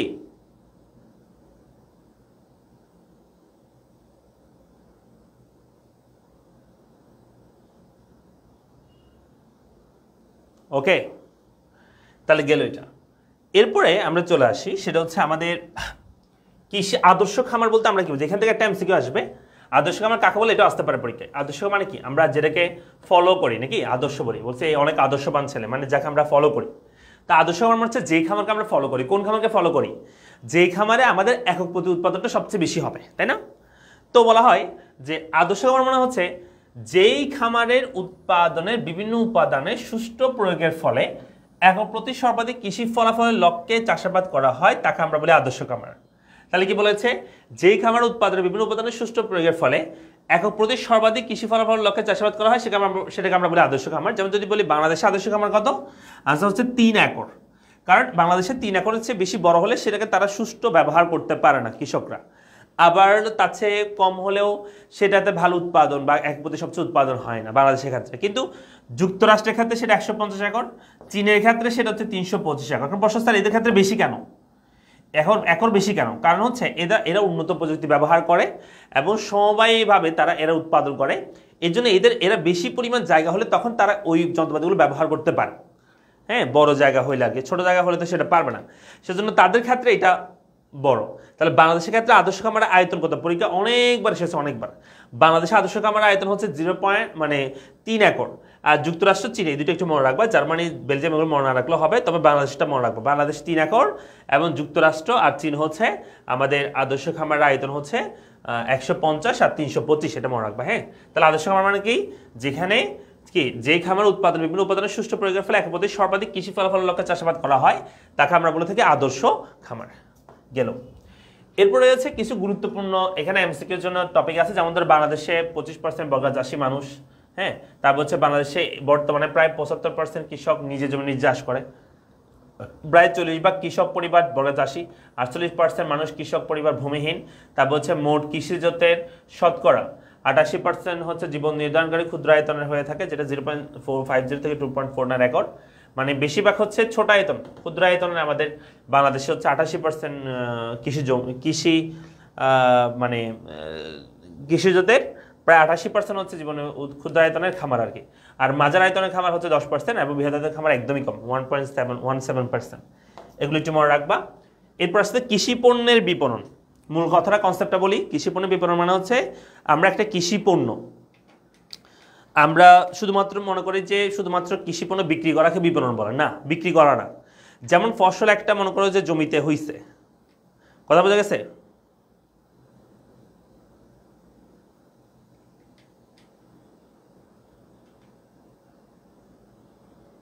কথা বুঝছি?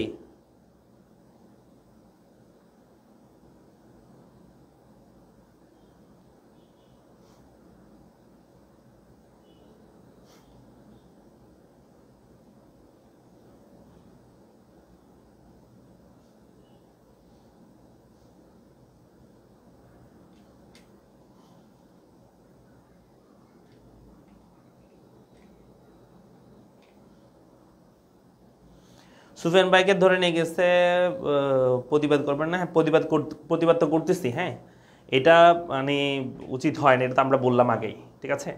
এবং হচ্ছে আবার কিছু জিনিস অ্যাক্সেসও ভালো না, মানে ঘুরে ফিরে সচিবালয়ে কেন যেতে হবে সব কথার জন্য, এটা একটা বিষয়, এটা একটু মনে রাখতে হবে। হ্যাঁ, এখানে কি আমাদের কথা হচ্ছে তোমার শান্তিপূর্ণ ইয়া করো, ওইখানে গিয়ে ওইখানে কি সবাই সুফিয়ান ভাইয়ের লোক ছিল মনে করছো? ওইখানে কিন্তু ওই যে তোমরা তো জানো ওইখানে কিন্তু সবাই কিন্তু মানে স্টুডেন্ট ছিল না, অনেকে কিন্তু কি ছিল তোমার আওয়ামী লীগের কি ছিল, মানে ছাত্রলীগের পোলাপান ছিল, যেগুলো আগে মানে এরকম কোনো একটা মানে কি হয় যে একটু যদি উত্তেজনা সৃষ্টি হয় সেখানে তারা ঢুকে যায়, ঢুকে গিয়ে ভাঙচুর করে, ইয়া করে, কিন্তু আলটিমেটলি সেটা সাধারণ যারা আছে তারাই ক্ষতিগ্রস্ত হয়। ঠিক সেমভাবে ওইরকম হয়েছে সুফিয়ান ভাইয়ের সাথে, তোমাদের সুফিয়ান ভাইয়ের সাথে সেটা হয়েছে। কি হয়েছে যে সুফিয়ান তুমি দেখা গেল যে ও তো গেছে আন্দোলন করার জন্য বা বিষয়টা বোঝানোর জন্য, কিন্তু ওর সাথে যারা গেছে এখানে তো সবাই তো সেম না। বা ও তো সেটা কন্ট্রোল করতে পারবে না। বিষয়টা হচ্ছে ওরকম, সুযোগ নেই এখানে বাংলাদেশে, হচ্ছে রাজনীতিবিদরা তো বুঝো, সুযোগ নেই।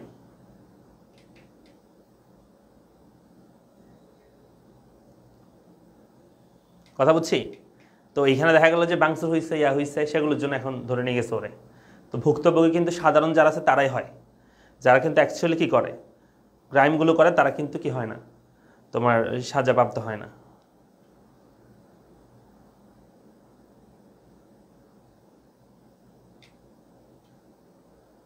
কথা বুঝছি? তো সেটার জন্য হচ্ছে আমাদের অনেক কিছু জিনিস সচেতন হইতে হয়, মানে বুঝতে হয় আর কি বিষয়গুলো কোন দিকে যাচ্ছে, এটা আর কি।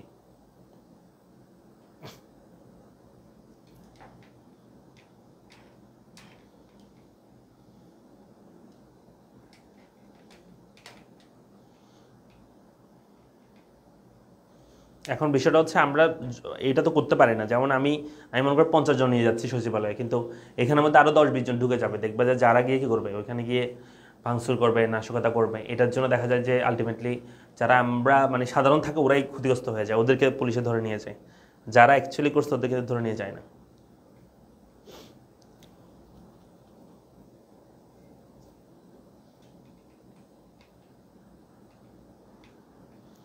পড়ান দুপুরে যাচ্ছে। আচ্ছা ঠিক আছে, পড়াচ্ছি, এই যে এখন হয়ে যাবে, আর বেশি করে লাগবে না, আমরা এখন শেষ করে দিব। ঠিক আছে, তো বলছে কৃষি পণ্যের বিপণন। কৃষি পণ্যের বিপণন মানে হচ্ছে আমরা কৃষি পণ্যগুলোকে শুধুমাত্র বিক্রয় বা বাজারজাতকরণ প্রক্রিয়াকে বললে ভুল হবে, এখানে ওটা লিখছে যে কৃষি পণ্যের ক্রয় বিক্রয় বা বাজারজাতকরণ প্রক্রিয়াকে কৃষি পণ্যের বিপণন বলে, এটা লেখা যাবে সংজ্ঞা আকারে। কিন্তু মেইনলি কৃষি পণ্যের বিপণনের মধ্যে আমরা একদম একটা ফসল হচ্ছে জমি থেকে তোলার পর সেটাকে সুন্দর করে কি করা, যে পরিষ্কার পরিচ্ছন্ন করা, তারপর হচ্ছে প্যাকেজিং করা, তারপর সেটা কি করা, যে তোমার হচ্ছে কি বলতে পারি, যে প্যাকেজিং করে গোডাউনে রাখা, তারপর সেটাকে পরিবহন করে বাজারে নিয়ে যাওয়া, সেখানে সুন্দর করে এটা বিক্রি করা ন্যায্য দামে, সেটাকে আমরা বলবো কৃষি পণ্যের বিপণন। ঠিক আছে, তাহলে কি বলেছি কৃষি পণ্যের বিপণন মানে কি, যে কৃষি পণ্যের ক্রয় বিক্রয় বা বাজারজাতকরণ প্রক্রিয়াকে বোঝানো হয়ে থাকে। কৃষি পণ্যের বাজার কাঠামোকে আমরা 3 ভাগে ভাগ করতে পারি। যেমন কৃষি খামারের কাছাকাছি যেটাকে বলা হয় প্রাথমিক বাজার, যখন তোমরা দেখবে যে এটা কৃষি মনে করে যে এটা হচ্ছে জমি, এই কৃষি জমির পাশাপাশি কোনো একটা জায়গা যেখানে কৃষকরা সবাই ফসলগুলো নিয়ে এসে এখানে কি করে, কৃষি পণ্যগুলো বিক্রি করে, এটাকে বলা হয় প্রাথমিক বাজার। এখান থেকে যারা ফড়িয়া ব্যবসায়ী বা যারা আড়ত আছে যাদের, তারা কিন্তু এখান থেকে কিনে নিয়ে যায়, কিনে নিয়ে গেলে তাদের আড়তে এই পণ্যগুলো কি করে, বিক্রি করে। কাদেরকে বিক্রি করে, যারা খুচরা বিক্রি করবে তাদেরকে এটা বিক্রি করে। খুচরা বিক্রেতা আবার কি করে, সেটা নিয়ে গিয়ে ওই যে আবার একদম মানে কি যেটা খুচরা বাজার সেখানে বিক্রি করবে। আবার বলতেছি কৃষি খামারের কাছাকাছি স্থান, এই যে কৃষি খামার এখানে কাছাকাছি স্থান কোনো যেখানে হচ্ছে আমাদের প্রথমত কৃষি পণ্যগুলো বিক্রি হবে, সেখান থেকে যাদের আড়ত আছে তারা কিনে নিয়ে যাবে। তারা কিনে নিয়ে গিয়ে এখান থেকে কিনে নিয়ে গিয়ে ওই আড়তে তারা পণ্যগুলো বিক্রি করবে। সেই আড়ত থেকে নিয়ে যাবে কারা, আড়ত থেকে নিয়ে যাবে যারা খুচরা বিক্রি করবে তারা। এখান থেকে নিয়ে গিয়ে তারা ওই খুচরা বাজার আবার কি করবে, বিক্রি করবে। কাদের বিক্রি করবে, সাধারণ জনগণকে। হ্যাঁ, যেমন এটা সাধারণত ভ্যানের মাধ্যমে হইতে পারে বা এক জায়গায় বসে সেখান থেকে বিক্রি করতে পারে, এটাই। ওকে, সো এগুলো একটু পড়বা, আর এগুলো এখানে দেওয়া আছে। এরপর হচ্ছে যে বাংলাদেশের কৃষি পণ্যের সমস্যাগুলো, এটা পরীক্ষা আসবে। ঠিক আছে, বাংলাদেশের কৃষি পণ্যের সমস্যা যদি আমাদের কি আসে, যে কৃষি পণ্যের বিপণনের যদি পরীক্ষা আসে তাহলে এখানে অবশ্যই সমস্যাটা আসবে। যেমন বাংলাদেশের কৃষকরা গরিব, যার কারণে দেখা যায় যে তারা ক্ষতিগ্রস্ত হয় কৃষি পণ্য বিপণনের ক্ষেত্রে। তারা দেখা যায় যে আগে অগ্রিম টাকা নিয়ে ফেলে, যারা পণ্য যাদেরকে বিক্রি করবে ফড়ি ব্যবসায়ী বা আড়তদার, তাদের কাছ থেকে অগ্রিম পণ্য টাকা নিয়ে নেয়, দ্রব্যের টাকা নিয়ে নেয়। কেন? কারণ তাদের টাকা চলার জন্য টাকা থাকে না, ফসল যখন জমিতে থাকে তখন। তো দেখা যায় যে বলে যে ঠিক আছে আমি আপনাকে টাকা দিব, এখন আমি 20 টাকা করে আপনি আমাকে আপনার যে আলু সে আলু বিক্রি করবেন। তাহলে পরে যদি বাজারে দাম বেশিও হয় তাও কিন্তু বেশি দামে তারা নিতে পারে না। কারা? কৃষকরা কিন্তু বেশি দাম পায় না, কারণ সে আগে বাগে একজনকে চুক্তিবদ্ধ হয়ে গেছে দিদি 20 টাকা করে, সেজন্য দেখা যায় যে 20 টাকা করে বিক্রি করতে হচ্ছে। সো কৃষকরা দরিদ্র হওয়ার কারণে এখানে ক্ষতিগ্রস্ত হয়। উন্নত পরিবহন এবং যোগাযোগ ব্যবস্থা বাংলাদেশের এমন একটা অবস্থা যে আমরা সুন্দর সুন্দর টমেটো যদি কি করি, যে রাস্তা দিয়ে মানে প্যাকেজিং করে সুন্দর করে যদি বাজারে নিয়ে যায়, দেখা যায় যে বাজারে যেতে দেখা যায় যে কি সেই টমেটোগুলো কি হয়ে যায়, টমেটোর চাটনি হয়ে যায়। ঠিক আছে, এই হচ্ছে যোগাযোগ ব্যবস্থা। গুদামজাতকরণের সমস্যা, বেশিরভাগ সময় দেখা যায় সবগুলো পচে যায় গুদামজাতকরণ অভাব হওয়ার কারণে। দুর্বল বাজার কাঠামো, ত্রুটি পণ্য ওজন এবং পরিমাপ, শিক্ষার অভাব, বাজার তথ্যের অভাব, দামের উত্থান পতন, সরকারের নীতির অভাব, প্রতিযোগিতার অভাব, শ্রেণী বিভাগ বা নমুনাকরণের প্রভাব, হ্যাঁ, অপ্রতুল বাজার সুবিধা, এগুলো সবগুলো হচ্ছে বাংলাদেশে কৃষি পণ্য বিপণনের সমস্যাগুলো বলতেছি, মানে কি কি প্রবলেম আমরা ফেস করতেছি। হ্যাঁ, সো এগুলো সব একদম মুখস্থ ঠাড়া মুখস্থ করবা। হ্যাঁ, আর এটার সমাধানগুলো হচ্ছে সমস্যাগুলো উল্টা লিখলে সমাধান হয়ে যাবে। একটা প্রশ্ন স্যার তোমাদের মধ্যে থাকে যে স্যার আমরা কি শুধু পয়েন্টগুলো লিখে দিলে হয়ে যাবে? না, পয়েন্টগুলো লিখবা, তবে বর্ণনা লিখবা, 2-1 লাইন বর্ণনা লিখবা। ঠিক আছে, মনে রাখবা সবচেয়ে বেশি পয়েন্ট যে লিখতে পারবে সেই কিন্তু নাম্বার বেশি পাবে। পয়েন্ট বেশি, বর্ণনা কম, সেকেন্ড পেপারের ক্ষেত্রে ইকোনমিক্সের। হ্যাঁ, আরেকটা জিনিস মনে রাখবা, ইকোনমিক্স ফার্স্ট পেপারে সেকেন্ড পেপারে শিক্ষার্থী A+ বেশি মিস করবে। ফার্স্ট পেপারে ম্যাথমেটিক্যাল মোটামুটি সবাই A+ পেয়ে যায় যারা একটু ভালো ম্যাথ বুঝে বা লিখতে পারে। দেখা যায় সেকেন্ড পেপারটা তুমি যতই ম্যাথ পারো না কেন, তুমি কিন্তু থিওরিটিক্যাল তোমাকে বুঝে শুনে এবং বেশি পরিমাণে পড়াশোনা করতে হবে এবং ধৈর্য ধরে পড়তে হবে। কারণ যদি থিওরিটিক্যাল আমাদের বোর্ড চলে, যেমন এখানে আমাদের ক্লাস করছিল 600 জন উপরে, শুরুতে ক্লাস ছিল, এখন ক্লাস করতেছে 350 জন। তাহলে এই দেখো প্রতি মিনিটে কিন্তু স্টুডেন্ট কমতেছে। কেন? কারণ থিওরি পড়াচ্ছে, থিওরি পড়লে পোলাপান কি করতে পারে না, মনোযোগ ধরে রাখতে পারে না। তোমরা মনোযোগ ধরে রাখতে পারো না। ঠিক আছে, আলটিমেটলি যারা মনোযোগ ধরে রাখতে পারবে শেষ পর্যন্ত তারাই A+ পাবে, অন্যরা কিন্তু A+ পাবে না, মনে রাখিও। কারণ অনেকে মনে করতেছে স্যার এগুলো তো থিওরি আমরা পারবো, মনে হয় সব পারবো না। পরীক্ষা হলে দেখবা যে এই সেকেন্ড পেপারে তোমার A+ মিস হয়ে গেছে, ফার্স্ট পেপারে তোমার A+ ঠিকই আছে। কথা বোঝা গেছে? তো সেকেন্ড পেপারটা ভালো করে কি করতে হবে, পড়তে হবে।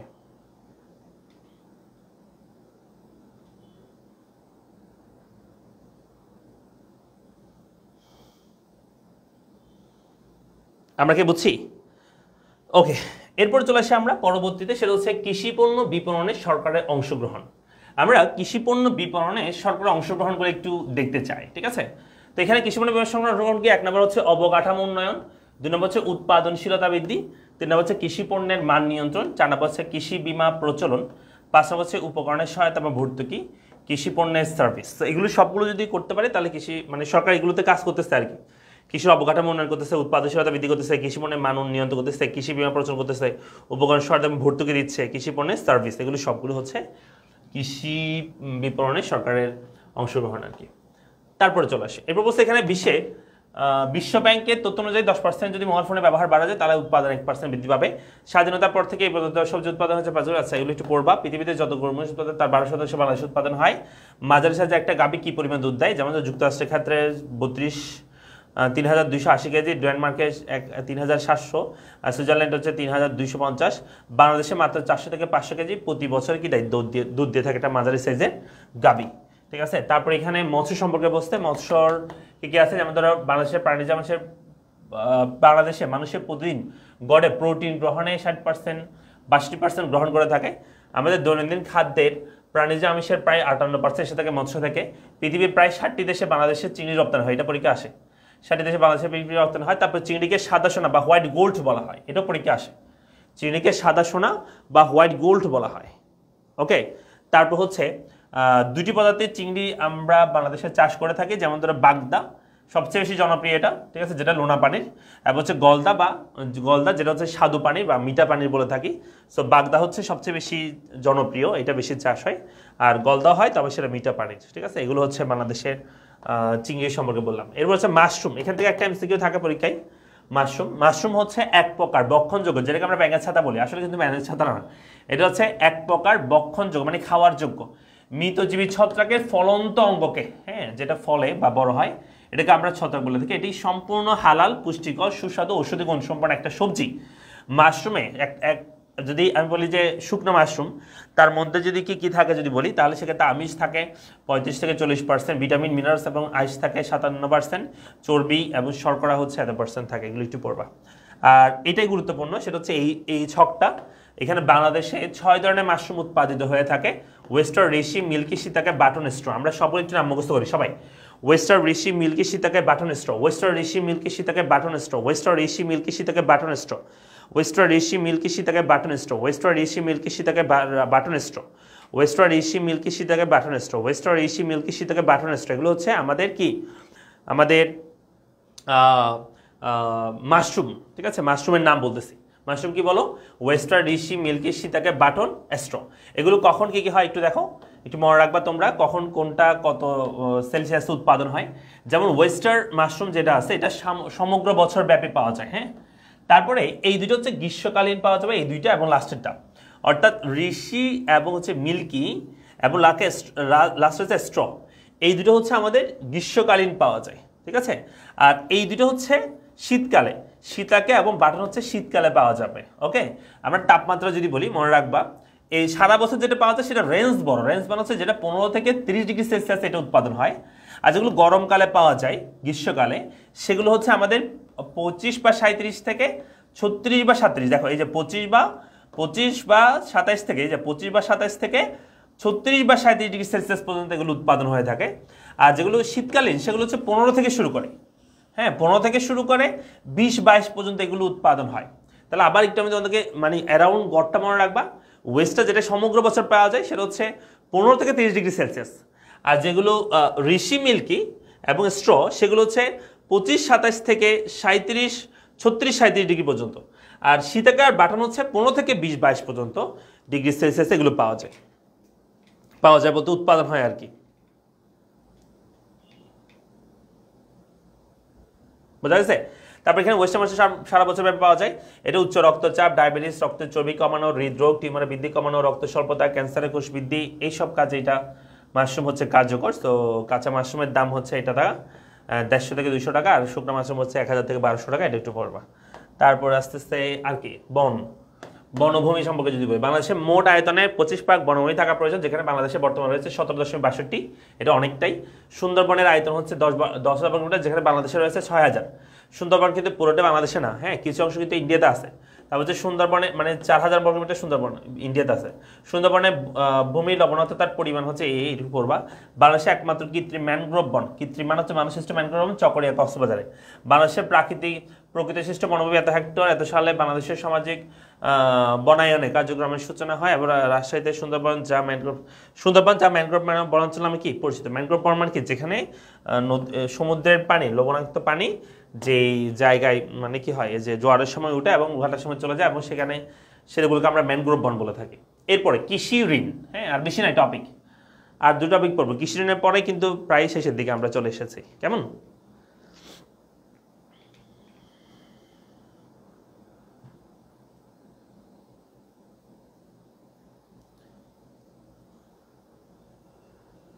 ঠিক আছে, দেখো কৃষি ঋণ কাকে বলে থাকে। কৃষকরা কৃষি ব্যয় নির্বাহের জন্য কৃষকরা যে ঋণ গ্রহণ করে তাই কৃষি ঋণ বলে। একদম সহজ কথা।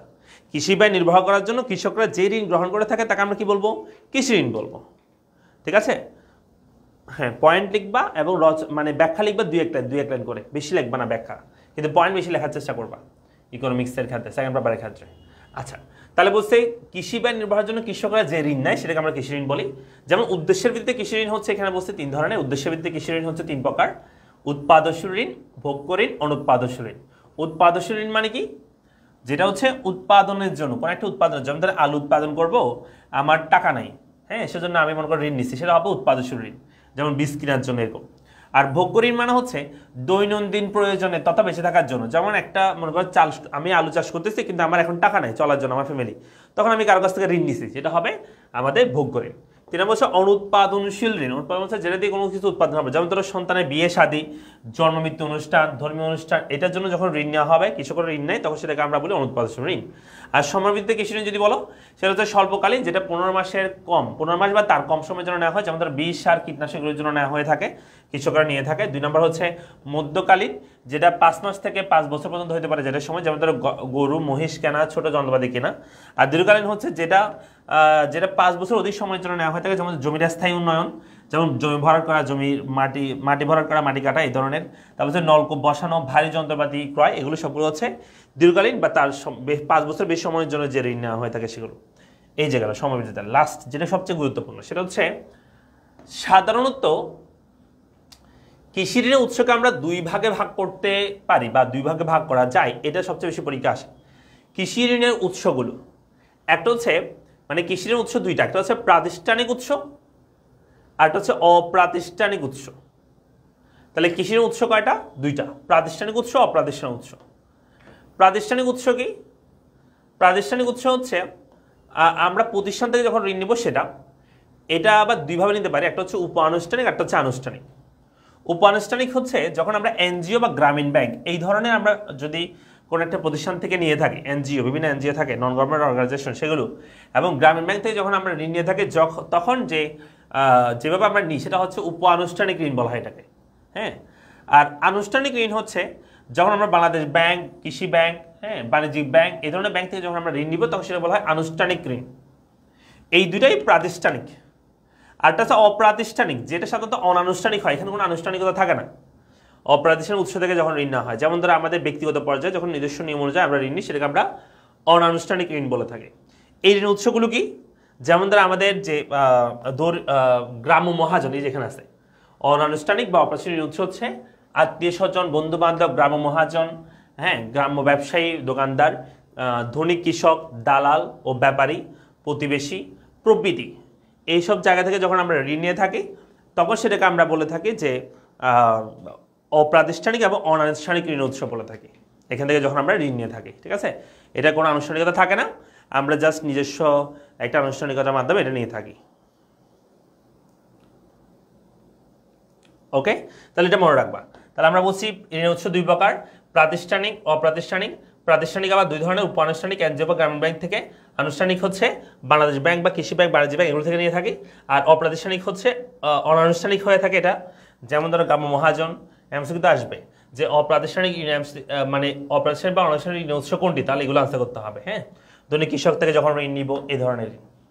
আচ্ছা, এরপর বলছে বাংলাদেশে কৃষি ঋণ ব্যবস্থার সমস্যা বলি। দেখো অনেকগুলো সমস্যা আছে। অপ্রাতিষ্ঠানিক ঋণের উপর আমরা অধিক গুরুত্ব দিয়ে থাকি, মানে আমরা যে গ্রাম্য মহাজন বা আত্মীয় স্বজন তাদের কাছ থেকে আমরা ঋণ বেশি নিই, কিন্তু প্রাতিষ্ঠানিক ঋণ উৎস থেকে আমরা কম ঋণ নিই। প্রাতিষ্ঠানিক ঋণের অভাব বেশি, মানে তাদেরকে ঋণ তেমন একটা দেয় না। শহর ভিত্তিক বেশি ব্যবস্থা, শহরে বেশি দেওয়া হয়, গ্রামে কম দেওয়া হয় ঋণ। ঋণ দানের পদ্ধতির জটিলতা, ঋণ বন্টনের দুর্নীতি, ঋণের প্রাপ্তিতে দুর্ভোগ, অনেক সময় অনেক দুর্ভোগ বহাইতে হয়। সংগ্রহ ব্যয়বহুল, অনেক সময় বলে যে ঠিক আছে আপনাকে আমি ঋণ দেবো কিন্তু আমাকে 10% কমিশন দিয়ে দিতে হবে, ঠিক আছে, এরকম বলে। তারপর হচ্ছে ভোগান্তি, তদারকির অভাব, শোষণ, উচ্চ সুদের হার, সমন্বয় সাধনের অভাব, এগুলো সবগুলো হচ্ছে সমস্যা। আর সমাধান হচ্ছে এগুলো সব উল্টা লিখবা, তাহলে সমস্যা হতে। উল্টা কেমন কি, এখানে বলছে ঋণ প্রদান পদ্ধতির জটিলতা, তাহলে ঋণ প্রদান পদ্ধতি সহজ করতে হবে, তাহলে গ্রাম ভিত্তিক অবস্থান করতে হবে, প্রাতিষ্ঠানিক ঋণের কী হতে হবে, প্রাতিষ্ঠানিক ঋণ বৃদ্ধি করতে হবে, সংগ্রহ কী হতে হবে, ব্যয় হ্রাস করতে হবে, তাহলে এগুলো সমস্যার সমাধান হয়ে যাবে। তুমি সমস্যাগুলো মুখস্থ করে রাখতে পারলে সমাধান তুমি নিজেই লিখতে পারবা, ঠিক আছে। বাংলাদেশে কৃষি উন্নয়নের সরকারি গৃহীত ব্যবস্থা, মানে কৃষি উন্নয়নের সরকার কী ব্যবস্থা গ্রহণ করছে, যেমন ধরো প্রকৃত কৃষকদের নিকট খাস জমি, খাস মানে যে জমির মালিক নাই, এগুলোকে আমরা সরকারি জমি বলি, এই জমিগুলো প্রদান করে সরকার, কৃষকদেরকে দেয় চাষ করার জন্য। তারপর হচ্ছে কৃষি ঋণ বিতরণ করে, কৃষি উপকরণ বিতরণ করে, কৃষি সার বিতরণ করে, কৃষি উপকরণ সহায়তা কার্ড দিয়ে থাকে। এই জিনিসটা পরীক্ষা অনেকবার এসেছে। শস্য বহুমুখীকরণ কাকে বলে? একই জমিতে বিভিন্ন মৌসুমে এক ফসলের পরিবর্তে ভিন্ন ভিন্ন ফসল উৎপাদন করার প্রক্রিয়াকে শস্য বহুমুখীকরণ প্রক্রিয়া, হ্যাঁ, শস্য, এখানে একটু এইটা ঠিক করবা, করাকে শস্য বহুমুখীকরণ, এটা। তাহলে কি লিখছে যে একই জমিতে বিভিন্ন মৌসুমে এক ফসলের পরিবর্তে ভিন্ন ভিন্ন ফসল উৎপাদন করার প্রক্রিয়াকে শস্য বহুমুখীকরণ, এটা কেটে দাও, শস্য বহুমুখীকরণ বলে, ঠিক আছে। তো এটা পরীক্ষা অনেকবার এসেছে জ্ঞানমূলকের মধ্যে। শস্য বহুমুখীকরণ কাকে বলে? আচ্ছা, কি হবে? একই জমিতে বিভিন্ন মৌসুমে এক ফসলের পরিবর্তে ভিন্ন ভিন্ন ফসল উৎপাদন করার প্রক্রিয়াকে শস্য বহুমুখীকরণ বলা হয়। এরপর হচ্ছে 7 নম্বর বলছে সেচ সুবিধা সম্প্রসারণ। সেচ সুবিধা সম্প্রসারণ মানে হচ্ছে ভূগর্ভ বা ভূগর্ভ পরিস্থিত পানি বিভিন্ন পদ্ধতিতে উত্তোলন করে প্রয়োজন অনুযায়ী জমিতে ব্যবহার করাকে আমরা সেচ ব্যবস্থা বলে থাকি। এগুলো তো পারবে এমনিতেই, হ্যাঁ। এই এরপর আসছে কৃষি ও পরিবেশ, ঠিক আছে। এটা খুবই গুরুত্বপূর্ণ এই লাস্ট টপিকটা, কারণ রিসেন্টলি যে প্রশ্নগুলো হচ্ছে এই টপিক থেকে আমরা প্রশ্ন বেশি দেখতে পাচ্ছি, হ্যাঁ, কৃষি ও পরিবেশ থেকে। এখানে প্রথম বলছে মানুষই হচ্ছে পরিবেশ দূষণের জন্য দায়ী, হ্যাঁ, আমরাই হচ্ছে পরিবেশ দূষণের জন্য দায়ী। 2 নম্বর বলছে দুর্যোগের আঘাতে বাংলাদেশ তৃতীয়, ঝুঁকিতে সপ্তম। মানে আমাদের দেশে যে দুর্যোগ হতে পারে সেটা থেকে আমাদের আঘাতের দিক থেকে আমরা হচ্ছে তৃতীয়, ঝুঁকির দিক থেকে আমরা হচ্ছে সপ্তম পজিশনে আছে। গত 100 বছরে সমুদ্র পৃষ্ঠ উচ্চতা বৃদ্ধি পেয়েছে প্রায় 10 থেকে 25 সেন্টিমিটার, এটা কিন্তু হিউজ। 30 সেন্টিমিটারে কিন্তু 1 ফুট হয়, আর 1 ফুট পরিমাণ যদি আমাদের সমুদ্রপৃষ্ঠের উচ্চতা বৃদ্ধি পায়, পানি বৃদ্ধি পায়, তাহলে কিন্তু দেখা যাবে সেটাতে হিউজ একটা তোমার সমুদ্রের পানি কিন্তু লোনা পানি কিন্তু আমাদের ভূপৃষ্ঠে ঢুকে পড়বে।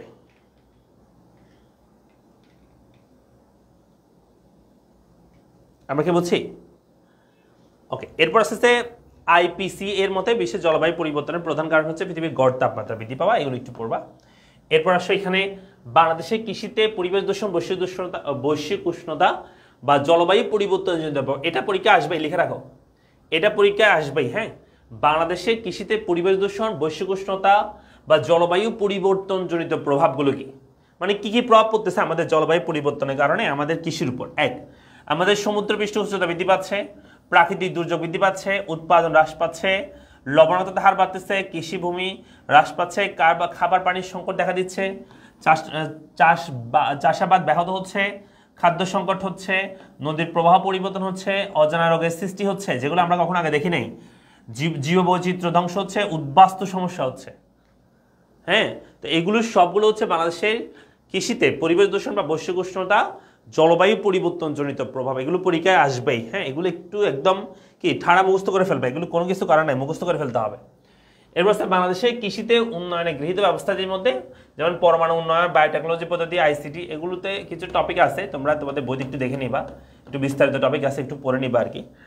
আর আমাদের ইজি নিউজ বইয়ের মধ্যে আছে, সেগুলো একটু পড়বা, ঠিক আছে। বাংলাদেশের কৃষি প্রযুক্তি উদ্ভাবনের গুরুত্ব, আমাদের যে কৃষি প্রযুক্তি উদ্ভাবন হচ্ছে সেটা গুরুত্বগুলো কি, যেমন নতুন জাতের ফসল আমরা পাচ্ছি, তারপর উৎপাদনশীলতা বৃদ্ধি পাচ্ছে, অধিক উৎপাদন হচ্ছে, দক্ষতা বৃদ্ধি পাচ্ছে, কর্মসংস্থান বৃদ্ধি পাচ্ছে, পরনির্ভরশীলতা হ্রাস হচ্ছে, আয় এবং জীবনযাত্রার মান উন্নয়ন হচ্ছে। ঠিক আছে, এগুলো সবগুলো হচ্ছে আমাদের কৃষিতে প্রযুক্তির প্রভাব আর কি, এর ভালো প্রভাব, ভালো দিক। এখানে কয়েকটা এমসিকিউর জন্য আছে, যেমন বিটা ক্যারোটিন সমৃদ্ধ গোল্ডেন রাইস, যেটাকে BR21 বলা হয়, যেটা ভিটামিন এ রোগের প্রতিরোধক। পাতা ঝলসে যাওয়া, যেটাকে আমরা বলি ব্লাস্ট রোগ প্রতিরোধী, হ্যাঁ, বাউতান 3 বলা হয় এটাকে। তারপর হচ্ছে বিশ্বে মানব উন্নয়নে বাংলাদেশের অবস্থান হচ্ছে 133, 2014 সালে ছিল 42 এবং 2019 সালে সেটা হয়েছে 135। ঠিক আছে, এই যেটা মনে রাখবা, ব্লাস্ট রোগ বা পাতা ঝলসে যাওয়া রোগের নাম হচ্ছে, এটার প্রতিরোধী দান হচ্ছে বাউদান 3, এটা মনে রাখবা। এরপর হচ্ছে বাংলাদেশের কৃষি উন্নয়নে কৃষি প্রযুক্তির অন্তর্ভুক্ত উপাদানসমূহের প্রভাব। দেখো, কৃষি উন্নয়নের কৃষিক্ষেত্রে যদি আমরা প্রযুক্তির ব্যবহার করি, দুইটা এখানে প্রভাব আছে, দুইটা প্রভাব আছে, একটা হচ্ছে ভালো, একটা হচ্ছে খারাপ। ভালো দিক যদি বলি, উৎপাদন বৃদ্ধি পাচ্ছে, আমাদের কর্মসংস্থান বৃদ্ধি পাচ্ছে, আয় জীবনযাত্রার মান উন্নয়ন হচ্ছে, সম্পদের কাম ব্যবহার হচ্ছে, জলবায়ু পরিবর্তন অভিযোজন ক্ষমতা বাড়তেছে, তারপর যে খাদ্য নিরাপত্তা বৃদ্ধি পাচ্ছে, এগুলো সবগুলো হচ্ছে আমাদের ভালো দিক প্রযুক্তি ব্যবহার কৃষিতে। আবার কিছু খারাপ দিকও আছে, যেমন দেশীয় প্রজাতির শস্যগুলো বিলুপ্ত হচ্ছে, আমরা আগে যে স্বাদটা পাইতাম খাবার দাবার খেয়ে, সেই স্বাদটা পাচ্ছি না। সামাজিক বৈষম্য সৃষ্টি হচ্ছে, হ্যাঁ, তারপর হচ্ছে মাটির উর্বরতা হ্রাস পাচ্ছে, পানির স্তর নিচে চলে যাচ্ছে, মৎস্য উৎপাদনে নানা ধরনের জটিলতার সৃষ্টি হচ্ছে, অবাঞ্ছিত রোগ বালাই দেখা দিচ্ছে। ঠিক আছে, এই যে আমরা উন্নত প্রযুক্তি ব্যবহারের মাধ্যমে এই সবগুলো। ঠিক আছে, এরপরে হচ্ছে নাই, শেষ, আমাদের টপিক শেষ। এবং এখানে কিছু সিকিউ দেওয়া আছে তোমাদের প্র্যাকটিসের জন্য, তোমরা একটু দেখে নিতে পারো, এগুলো দেখবা। আমি এগুলো এখন আর পড়াচ্ছি না, আমরা হচ্ছে সিকিউ পড়াবো আগামীকালকে সন্ধ্যা 7টায়, যখন আমি ক্লাস নেব তখন সিকিউ পড়াবো। এবং আজকে সন্ধ্যা 7টায় আমরা পড়বো চ্যাপ্টার 3 এবং 4। চ্যাপ্টার 3 এবং 4 আজকে সন্ধ্যা 7টা 30 মিনিটে হবে। সো তোমাদের সবাইকে সেই ক্লাসে আমন্ত্রণ, 7টা 30 মিনিটের ক্লাসে আজকে সন্ধ্যা 7টা 30 মিনিটে। সো এই আর কি, ঠিক আছে।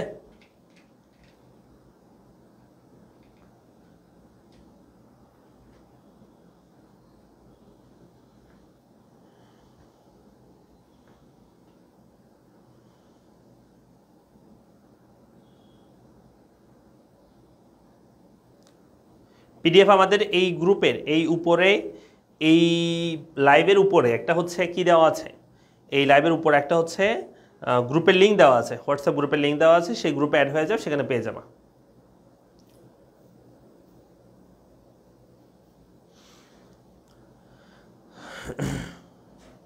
হ্যাঁ, গ্রুপে দেওয়া হবে, পিডিএফ গ্রুপে দেওয়া হবে, তোমরা গ্রুপে অ্যাড হয়ে যাও। হ্যাঁ, আজকে সন্ধ্যা 7টা 30 মিনিটে তারা যুক্ত হয়ে যাবা, চ্যাপ্টার 3 এবং 4 আমরা আলোচনা করবো। ওকে, আর সবাই একটু জানা দিবা বন্ধুবান্ধব যারা আছে। ঠিক আছে, থ্যাংক ইউ সবাইকে, দেখা হচ্ছে সবার সাথে, আসসালামু আলাইকুম।